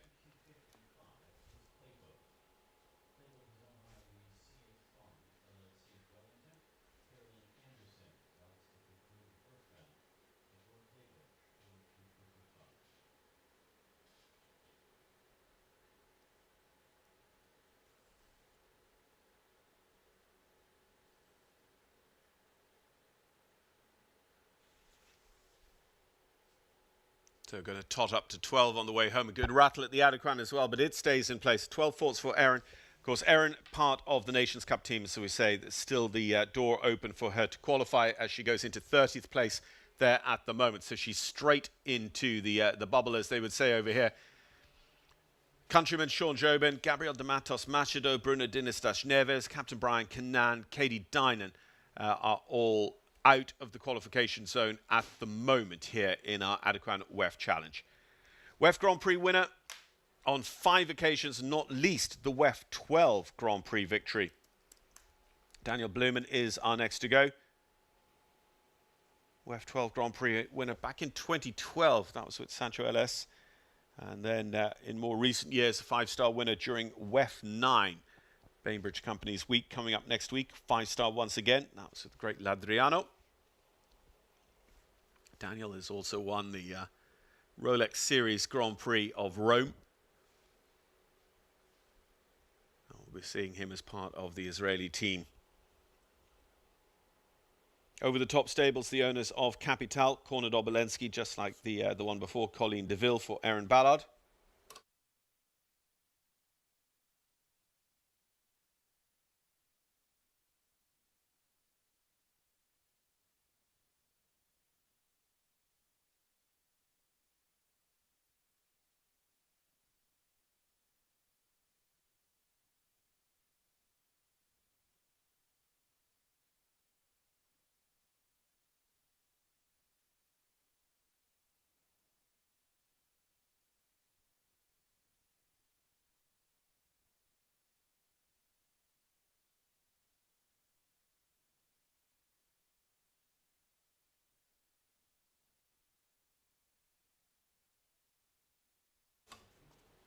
Zero score, as we said, the Israelis, the Mexicans, the Canadians, all jumping very, very positively when we look at yesterday's classes setting up for the whole week. And Daniel Blumen and Capital should snatch their place for the Grand Prix nice and early going into 9th place. That is going to be 9th of 10 clear rounds. So we're also at the point where mathematically those 10 clears are assured of qualification. 20 left on the start list and 30 qualification places available from our Adequan WEF Challenge.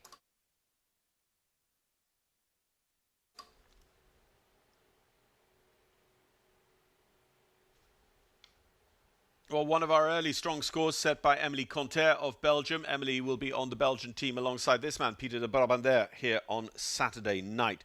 Martin Huygens is the owner of Dothraki Warlord, a Mermisar Irish sport horse here for Peter.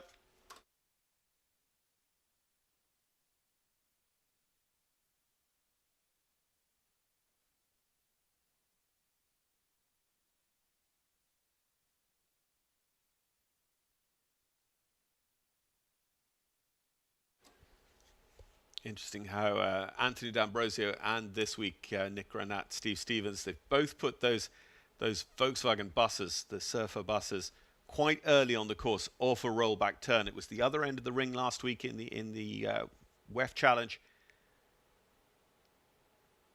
Peter de Brabander having that rail just out of the Bainbridge double, top of the ring, and it goes towards the in-gate, that Bainbridge double.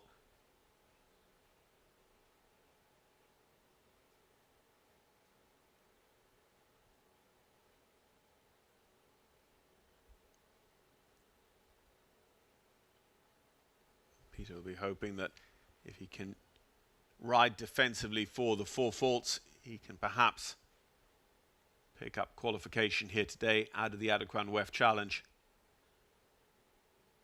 I say 20 Nations Cup team riders tomorrow or on Saturday night out of the first round will also get their Grand Prix qualification. And Peter de Brabander, 75.82. It's actually quite low. It's the slowest 4-faulter, goes into 22nd position. So a little bit on the bubble himself. And that is going to push Aaron Ballard and now also Nayel Nassar out of qualification at this stage. Of course, and when we come back to it, if anyone qualified doesn't take up their place, we go down. But, you know, particularly for Nayel, that's a tough go because this is his one and done chance of qualification.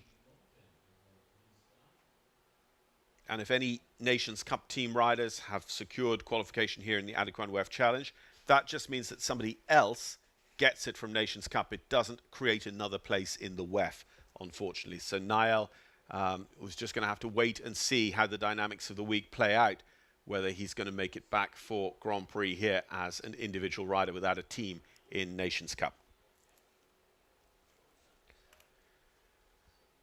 Well, going to be inducted into the US Show Jumping Hall of Fame on Sunday. Laura Kraut goes next. Laura with Dorado 212. Going to be the backbone rider of an otherwise quite young, oh, I'm going to get in trouble for that, US Nations Cup team.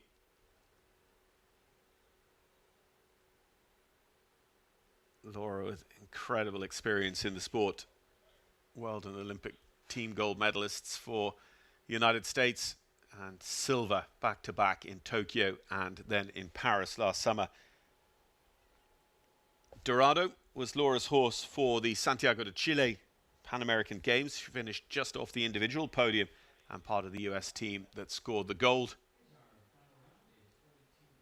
before then going with Ballot-to-New, a horse that we've seen here in great form during circuit to those Paris Games. And she was one of several to just miss out on the gold medal jump off with that very last fence down in the individual final in Versailles. Laura Kraut, Dorado 2-1-2, 67-11. Job done with the clear round, and would say that is going to go, we would have thought, straight through to Grand Prix contention. It certainly will, with second place honours for Laura. Spencer Smith, Laura, Marilyn Little making it a US 1, 2, 3. All US team riders eligible to wear the pink coat, holding the top 3 spots in our Adequan WEF challenge. Well, Emily Conte, we saw earlier on. Emily's clear is now with 4th place as we go to Zoe Conte. Zoe, who will ride for the Belgian team on Saturday night as well. The 2 Conte sisters, Peter de Brabanda, who we just saw a moment ago, and Nicola Philipparts, will be the team of 4 for Belgium, one of 9 teams lining out here in Wellington.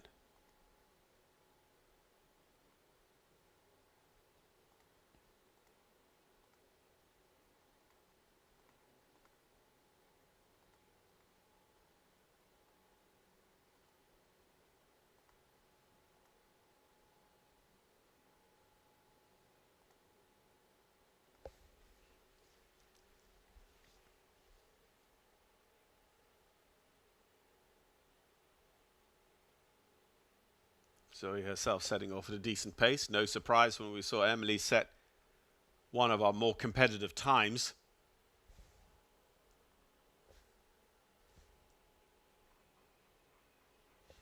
Launa's a Chaco Blue. And of course the Conter family, Stefex Stables, running that Rolex Series Grand Prix event at the Stefex Brussels Masters. The Ida Developments fence down, unfortunately, there, so that is going to be 4 faults, totting up to a total of 8 for Zoe and Launa, having had the first part of the viaduct stand as well.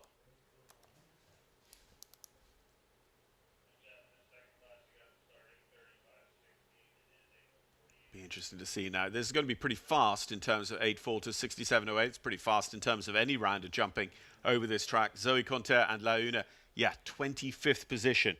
So unfortunately, I think we're going to see the majority of our 8 faulters. Eduardo Pereira, the only 8 faulter, a little bit faster than Zoe, sits 24th. So 6 8 faulters currently in the qualification zone, and about double that, probably 12, to start here this morning in the Adequan WEF Challenge.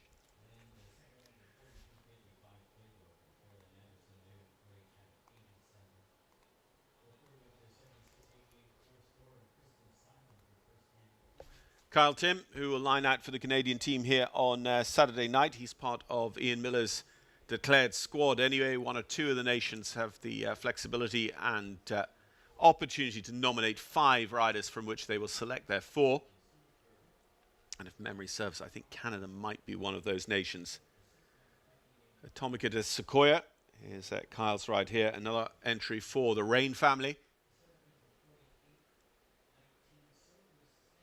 And Kyle, with the Rain family's horses last year, made a big impact on the global champion circuit. He was a top 5 finisher, just off the podium, in fact, in London at the Royal Hospital, Chelsea, and delivered a lot of clear rounds. Actually, usefully in a format very like this, meter 55 table A speed, with his string of horses for the Rain family's supported Global's League team.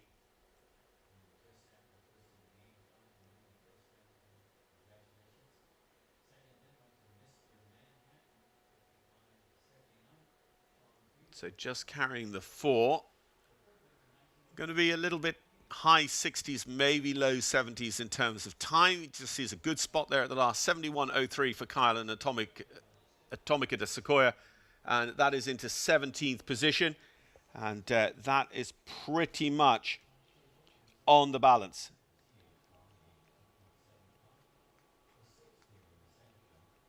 Yeah.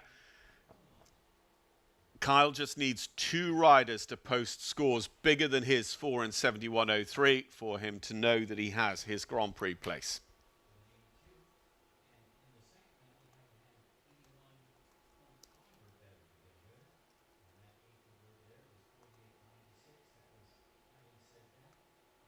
So Olympian Pablo Barrios is on next to go. Venezuelan rider Pablo owns and rides Japloop by Eldorado van der Zeshoek.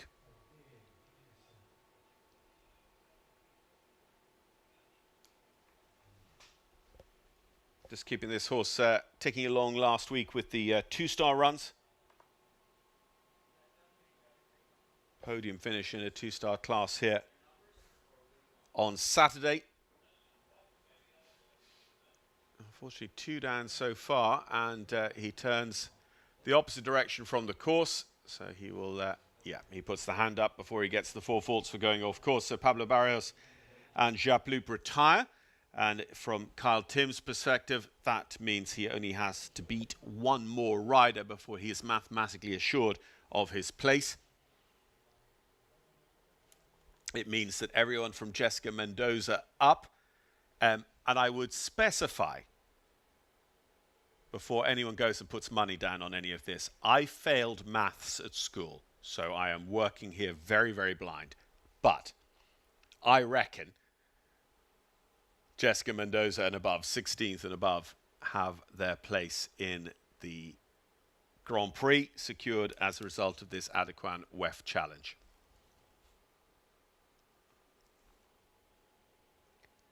So Juan Pablo Gaspar Albanez with Ronaldo Roberto Daza Cardozo's Fenyor Haas by Biscuit Baloo.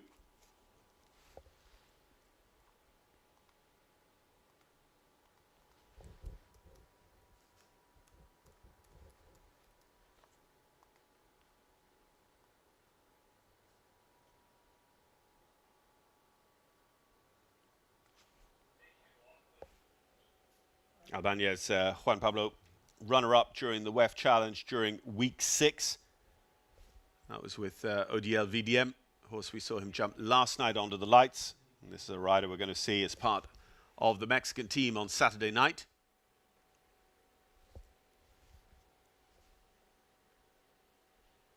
Juan Pablo, first part of that Aqueduct double down as well. The Duta Corporation comes down there in the corner of the ring. So suddenly 12 jumping falls for Juan Pablo here with Fenyor. Well, I do think it's probably ODL who we're going to see him ride in the Nations Cup here on Saturday night. Florida Coast Equipment presenting our Nations Cup. He puts the hand up. He's not going to post that score there with Fenyor. He elects to retire. As you said, that's going to put Kyle Tim in. So 17 places confirmed now for in terms of qualification. Of course, if not every one of those wishes to take up their place, places would pass down. But it's 30 best results here are going to be the first group of qualifiers for Sunday's Grand Prix.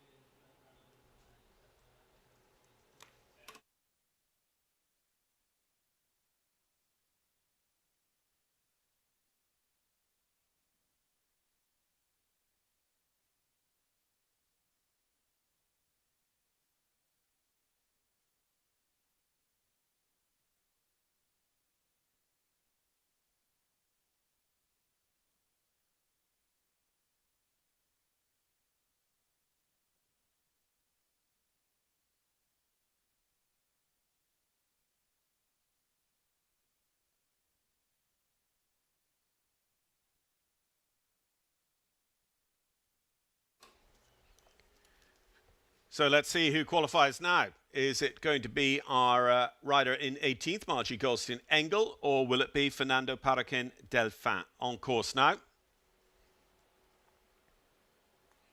Kingsfield Farms Cadetta SDN. By Glocks London, Carambar de Muse. Sire, amongst others, of Z7 Ipswich for Shane Breen.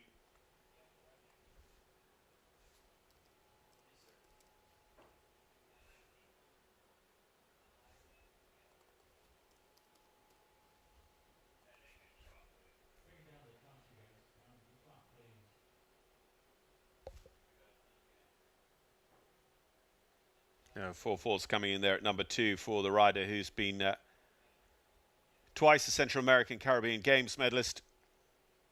Rode in the Pan American Games at Santiago de Chile. Interestingly, they were all as an eventing contender.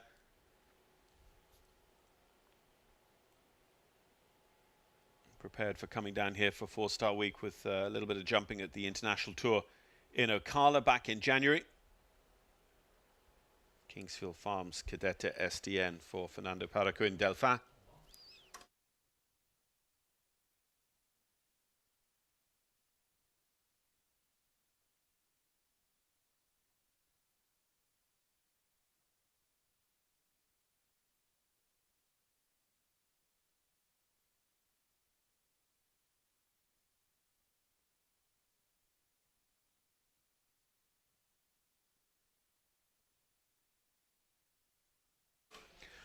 One down in 71.02, so Fernando goes into 17th position, and that is straight into the qualification zone.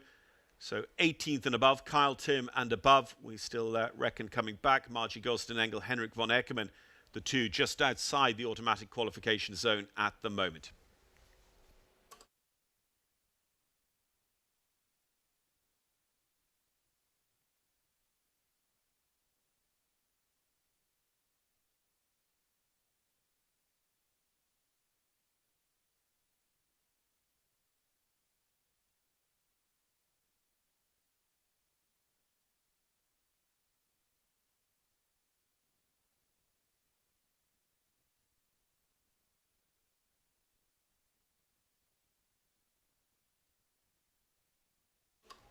Roberto Terran Tafur next to go. Colombian rider with Rocking Basilisk Farms LLC's Iron Maiden.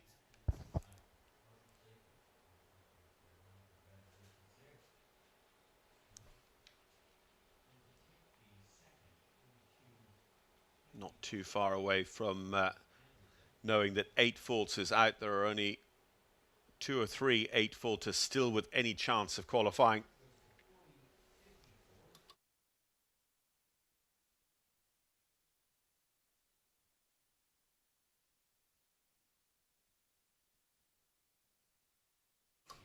Florida Coast Equipment, Kubota fence down. We've seen it quite a few times. Quite often it translates then to problems here at the Santiago de Chile Pan American Games viaducts. And Roberto, my goodness, he goes for them. But they both stay up. Iron Maiden jumping very, very clean. Maybe just took the eye off the ball a tiny bit coming back to that black and orange fence. Roberto knowing that a fast 4 can go straight into guaranteed qualification. 8 though, they're on the back foot. They just have to wait and watch. 65.42 is a great time. It goes into 26th though. Just to confirm whether that is the fastest 840. Yes, it is. And that is worth 26th. So that could qualify, but it does mean that Margie Goldstein is guaranteed to qualify now. We have 19 names for sure eligible for the Grand Prix at this stage.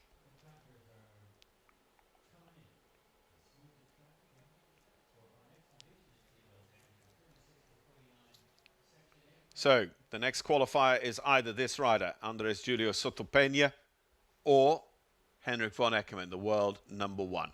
Let's see how it plays out. 4 faults in 72.11 is Henrik's time and score.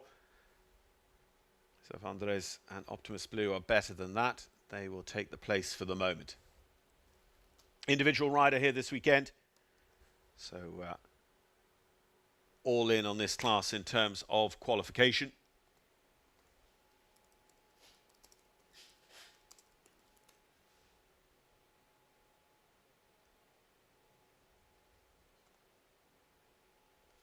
Rider for the Dominican Republic. Optimus Blue just a little bit hesitant there coming into the Kubota. Takes a good look at it, but he's very, very neat in front. He really, really picks up.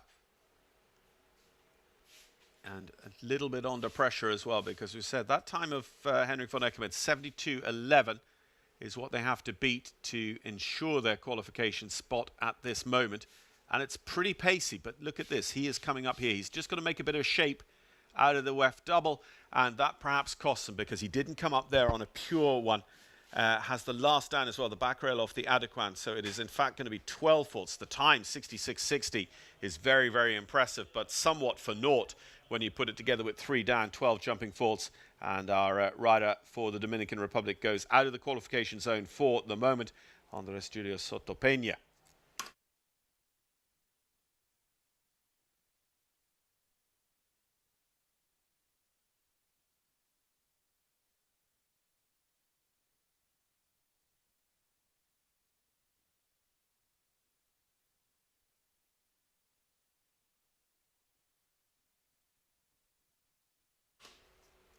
Well, one of our younger riders in the field, just 19 years old, and podium already in under 25 international action during the course of the season here at WEF. Actually won the welcome class yesterday morning as well. That was with Kung Fu. This is her top rider, Exquise de Pachy, for Zeina Rizvi.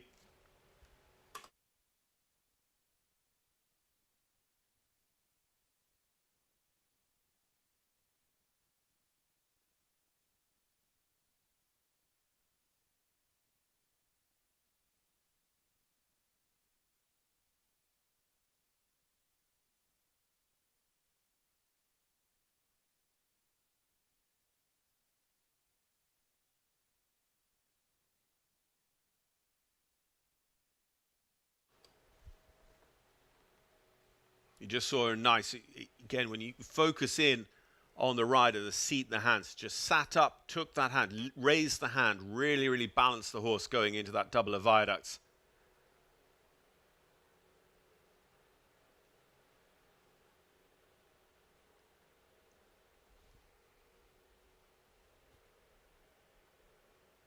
This is going to be a good time. It's going to be faster than Henrik von Eckermann.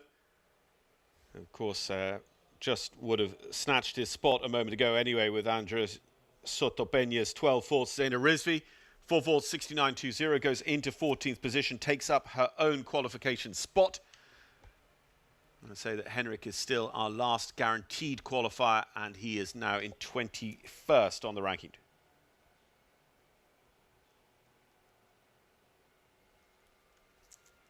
Amy Miller next up. Amy with Millbrook Farm and Team Eye Candy's Jagger HX.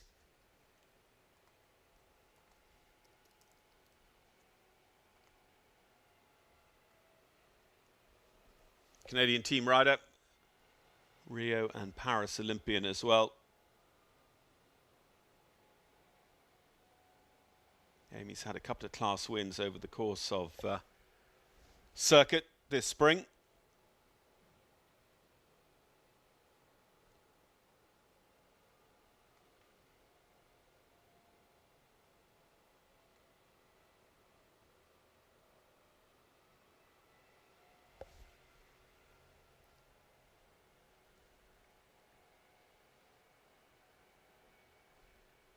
Answering some of the early questions, and it's fascinating how, very, very strong field of horses and riders, and yet Nick Granat, Steve Stevens, between them leading the design team this week, they've got an effect almost everywhere over this course. We've had so many different rails down, and we haven't had a lot of horses pick up big scores. When you look at it, 36 riders so far on 8 faults or fewer. And Amy Miller is going to join the ranks of the clear, 69.06. And as we know now, clears are absolutely going to go straight through as qualifiers. And that changes the dynamic as well. Amy Miller is a Canadian team rider in Nations Cup. She is qualified already for the Grand Prix. So if she is one of the best 20 athletes on score in round 1 of the Nations Cup, her place will pass on in the Nations Cup.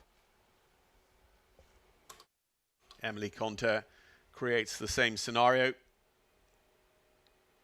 Daniel Bloom, and the same for Israel, etc., etc. So, Sarah Siegel is our next to go. Horatio Street Ventures, Boreal de Foncombe by Tinker's Boy.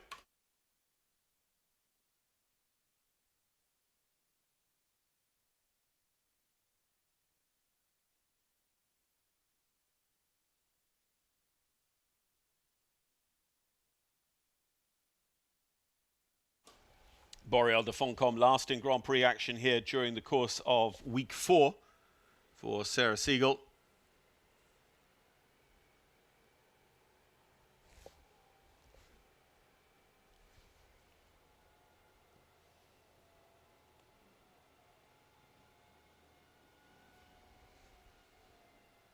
Still on the 0 score at the moment, jumping through the Bainbridge.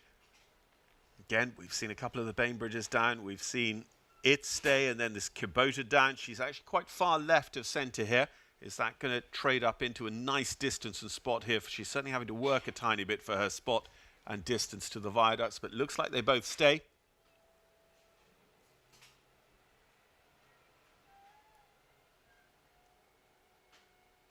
Nicely done, Sarah Siegel, Boreal de Foncombe. Looking quite assured here so far. Not trying necessarily for a winning time. They're not going to be very, very far. It's just going to be slightly under or over 70 seconds here when we get down to it. It's just under, just over 70.22. Sarah Siegel, Boreal de Foncombe join the ranks of the clear rounds and straight through as a qualifier for Sunday's Grand Prix here. And our Grand Prix for Nations Cup week, week 8, which is the Florida Coast Equipment Week. The Grand Prix itself is presented by JTWG Incorporated. Thanks to them, and thanks to all of our portfolio of sponsors here each week and circuit long at the Winter Equestrian Festival.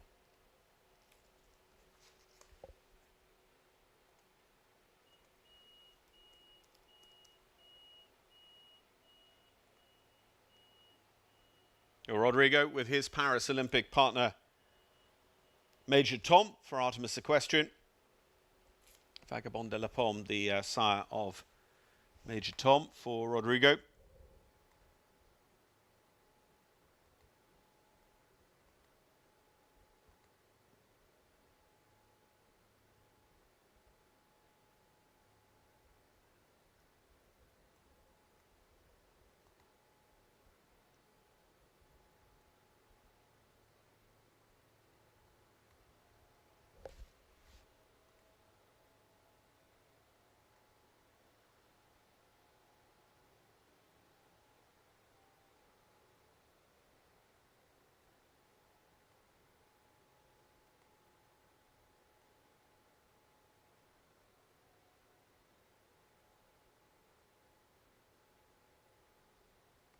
Rodrigo and Major Tom, the winners of that World Cup qualifier indoors last year at the Washington International Horse Show as well, at Prince George's Equestrian Center in Maryland.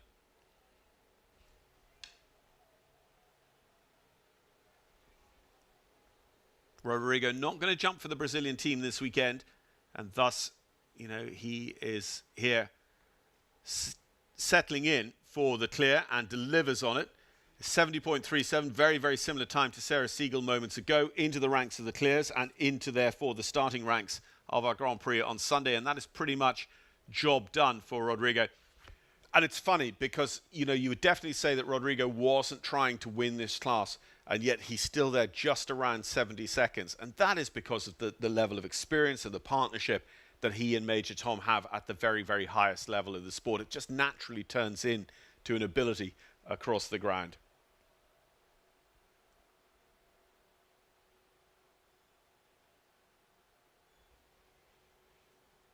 Well, another entry for North Star. We saw North Star's horse in the hands of Irish rider Niamh McAvoy a short while ago. Now North Star's own rider Charlotte Jacobs for the USA, and a US team rider this weekend with the Ballet du Rouet bred Thomas Court Ballypatrick. What's that? Ballypatrick. Suffix, or the BP, going very much to Greg Broderick's operation. Ballypatrick, County Tipperary.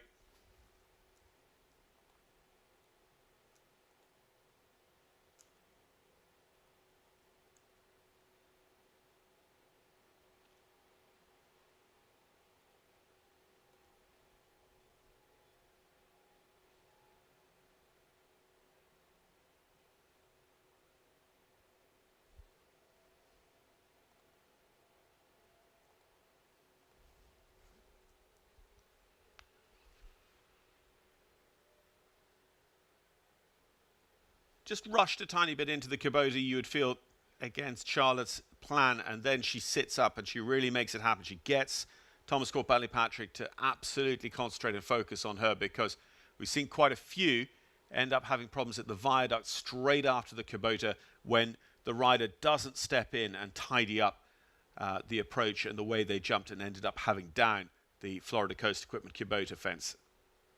12 faults now for Charlotte. So Charlotte will have a little bit in the back of her mind thinking about Grand Prix qualification here on Saturday night as well in the first round of the Nations Cup, named as part of that team of 4 by Robert Ridland and Lizzie Chesson here for the USA. Say they're 12 faults going outside the top 40 in our Adequan WEF Challenge, and of course 30 places to qualify.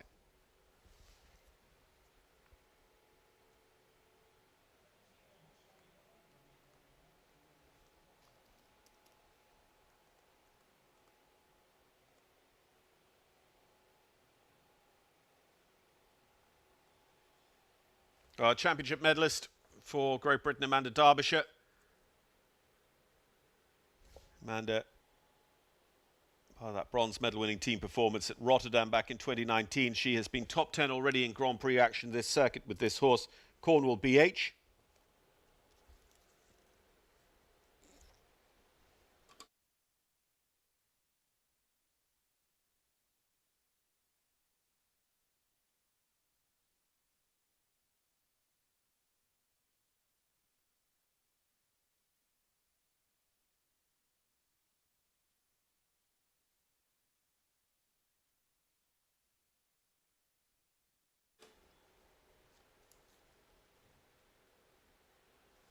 Amanda carrying the 4.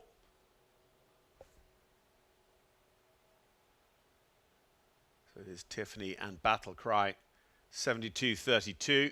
If they stay on 4 and come home faster than 72.32, they'll go in. But with the top rail, the light plank off the Ida Developments fence, it is 8 for Amanda. Amanda here as an individual this week, not part of the British team, so she doesn't have that qualification opportunity.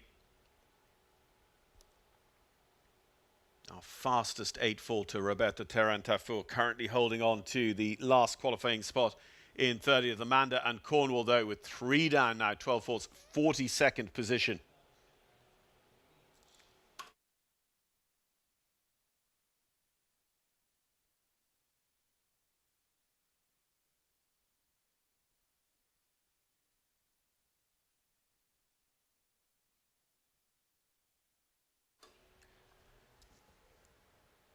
So Lauren Murphy, Voltanos, 26th and better, qualified for the Grand Prix at this stage out of this competition.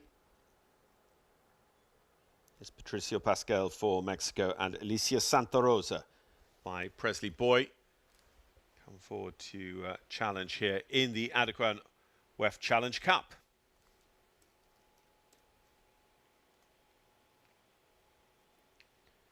Mexican team rider for Saturday night here with the Mexican-bred mare.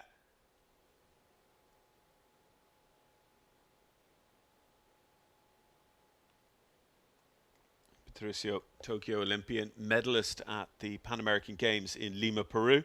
Of course, the Pan Am's going back to Lima, Peru in the next cycle as well. That'll be in 2027. Just getting ready then for the following year's Los Angeles Olympics. Second part of the Bainbridge down, so on 4 faults for Patricio and Alicia Santa Rosa.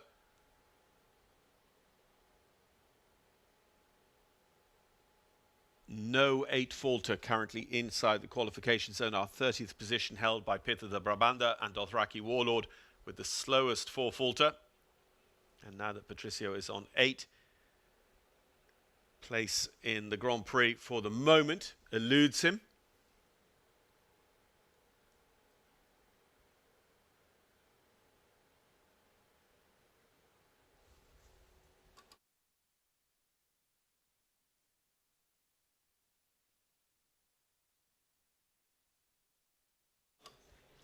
So 8 faults with the 68 on the clock. We'll just get the ranking on that here in a moment. 35th, so not too far away reasonable chance that qualification could pass to them if they were to stay roughly there in relation to our 30 qualifiers that we will automatically see at the end of this class. Argentinian rider here as an individual, so this is an important round of jumping for Pablo Milito and Henry Jota Vernon.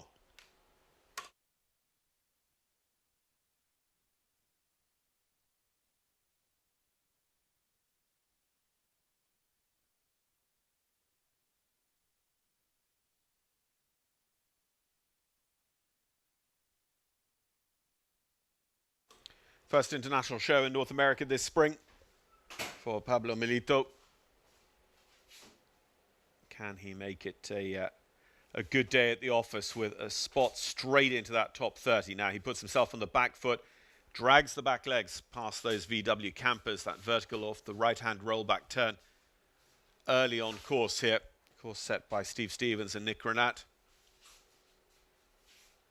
And again, a rider you just feel is being lulled into the course's diktat on speed, whereas we've seen the riders who've really engaged with this course and ridden in front of maybe the pace that the philosophy of the course is trying to set.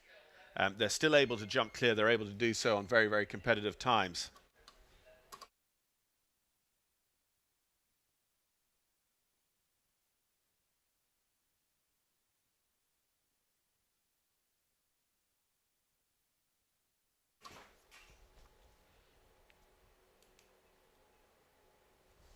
So on 4 faults, Pablo Milito. The time is going to be all important to see whether it's in or out. 75.47. Remember, the time allowed is 76. It could very nearly have been 5. And Pablo Milito is just going to go inside the qualification zone with Peter de Brabander being pushed down 1 place based on those faults and times. So that's 29th on the ranking. And still 2 to see, so nothing guaranteed for Milito or Peter de Brabander. But Michael Duffy, BE Skyhawk, the very first horse and rider in the ring, 28th, and all of those better than will be sure of their place. Michael Duffy is also a Nations Cup rider, so that potentially creates another spot in the Nations Cup if he was one of the 20 best after round 1 in the Nations Cup. His place would be passed onwards to the next best.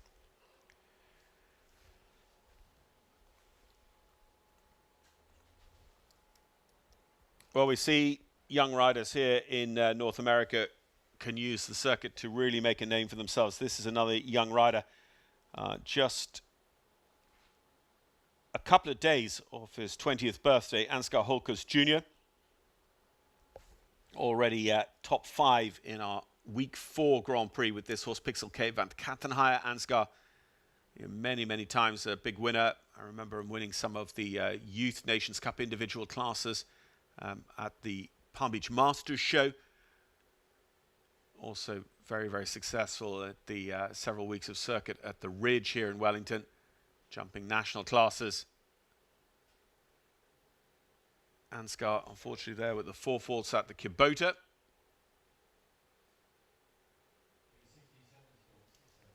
So jumps through the 2 viaducts again. Every single 4-faulter. Not quite. So Pablo Milito in 30th. Peter de Brabander has lost out. He's 31st. But that is based on Pixel K finishing on a time that would be better than either. That looks to be the case. So it's just a question now of, is it going to be 4 faults? Will it be 8 with the Adequan down? No, it remains 4 and 71.74 seconds. And that is going to go 23rd on our ranking. And Ansgar Holkers Jr. will ride straight into qualification for our Grand Prix.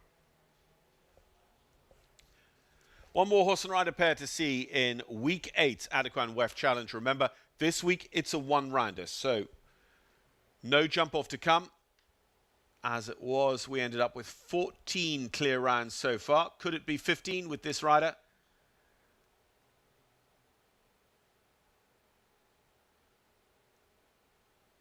Peter de Brabander, the only 4-faulter missing out at the moment. Max Watchman and Lexington for grandmother Susan Magner of Coolmore Show Jumping.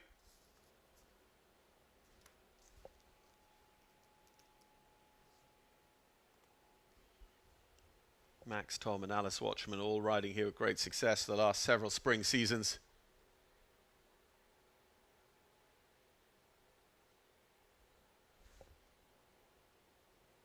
Max is going to be part of the Irish team.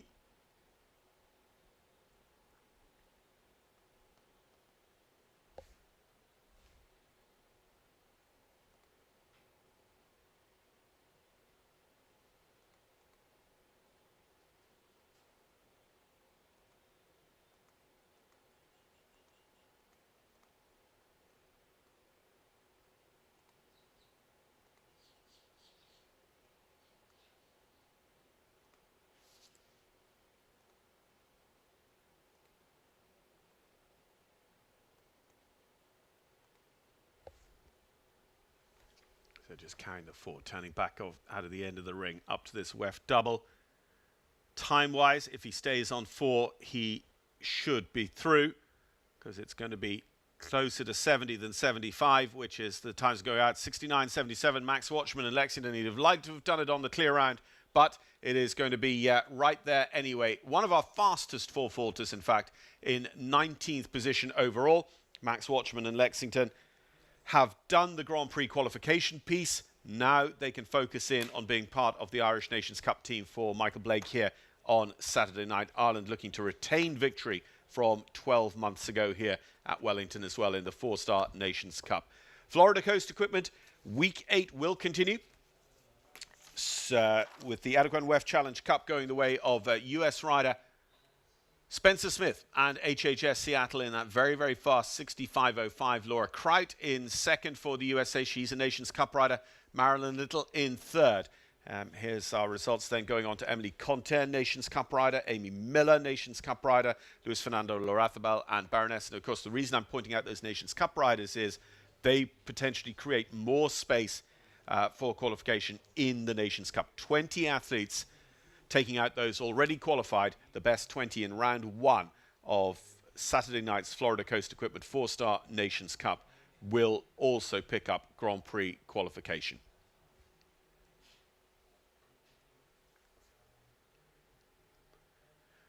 So awards coming up, and we are 1 hour away from the start of our next class for today.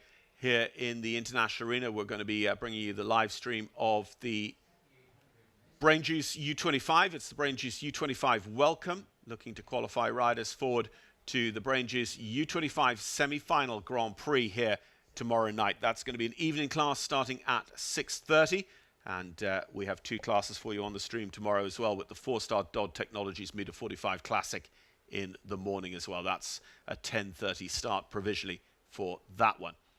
Saturday, just looking at the timings at the moment, we're looking at 4:30 first horse for the first round of Nations Cup, and then our Florida Coast Equipment second round of Nations Cup, 7:30 first horse. But don't forget, on the stream, you've got all the pre-show, all of the wraparound content coming in from your host, Stephen Wild. I hope you checked out the WEF Weekly Show with him yesterday, live at 5 each Wednesday of WEF. But otherwise, of course, you can watch that and catch up on replay with him setting the scene for Nations Cup, that team versus team challenge.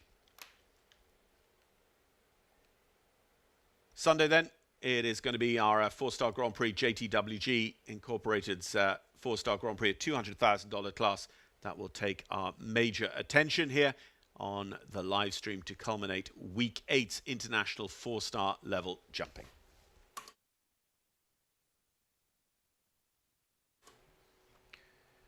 We'd like to acknowledge our sponsors as well. Week 8 here at the Winter Equestrian Festival is in the colours of Florida Coast Equipment. When you're looking for the best after you've tried the rest, Florida Coast Equipment is your trusted local dealer of choice.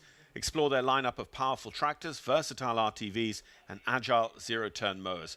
Designed for anything from small farms to landscaping to arenas and so much more. Visit them today and enjoy your equestrian journey. And a thanks to Florida Coast Equipment, very, very local here, and giving the Kubota equipment that looks after all of the arenas and surfaces here at WEF. Our class sponsor for the WEF Challenge each and every week is Adequan. American Regional Animal Health are makers of Adequan polysulfated glycosaminoglycan, and they're very proud to sponsor today's Adequan WEF Challenge Cup. For over 30 years, Adequan have been trusted by veterinarians, trainers and horse owners, and they are incredible sponsors and supporters of equestrian sport here in the US. Visit adequan.com to learn more. Our live stream is supported through Outcircuit by Dodd Technologies. Dodd are an industry leader in creative design and technology support services for sports, entertainment, corporate and special events. Find out more online at doddtechnologies.com. And our live streams are also supported very generously by US Equestrian Federation and USEF Network. Our thanks to everyone at USEF Network for helping to promote and distribute the content of the Winter Equestrian Festival here from Wellington right around the world. And don't forget, especially with the US team competing this weekend, do check out US Equestrian for a free fan membership, which will give you access to the USEF Network, powered by Clip My Horse. So an American 1-2-3 with a rider very much informed, Marilyn Little on the podium in third, Laura Kraut, US Olympic medalist in second, and Spencer Smith, consistent US team rider and performer here at Wellington, 5 times a Grand Prix winner. Spencer is our winner with HHS Seattle, and the flag will fly here and the anthem will play for this victory in the Adequan WEF Challenge Cup Week 8 for Spencer Smith of the United States of America.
Congratulations to Spencer Smith, leading the way on the victory gallop to come here in our Adequan WEF Challenge for Week 8, a $32,000 class that has helped select the first 30 athletes for Sunday's $200,000 4-Star Nations Cup Week Grand Prix, sponsored by JDWG.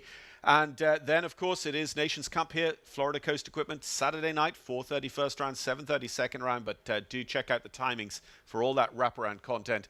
We have 2 classes tomorrow. We've got the Dodd Technologies 4-Star class in the morning, 10:30. At 6:30 tomorrow evening, we've got the Brain Juice U25 semi-final Grand Prix for you on the stream. And speaking of the Brain Juice U25, we have got their opening class, their welcome, that will decide their Grand Prix starting order coming up as a one-rounder against the clock here as our next competition in the International Ring at Wellington.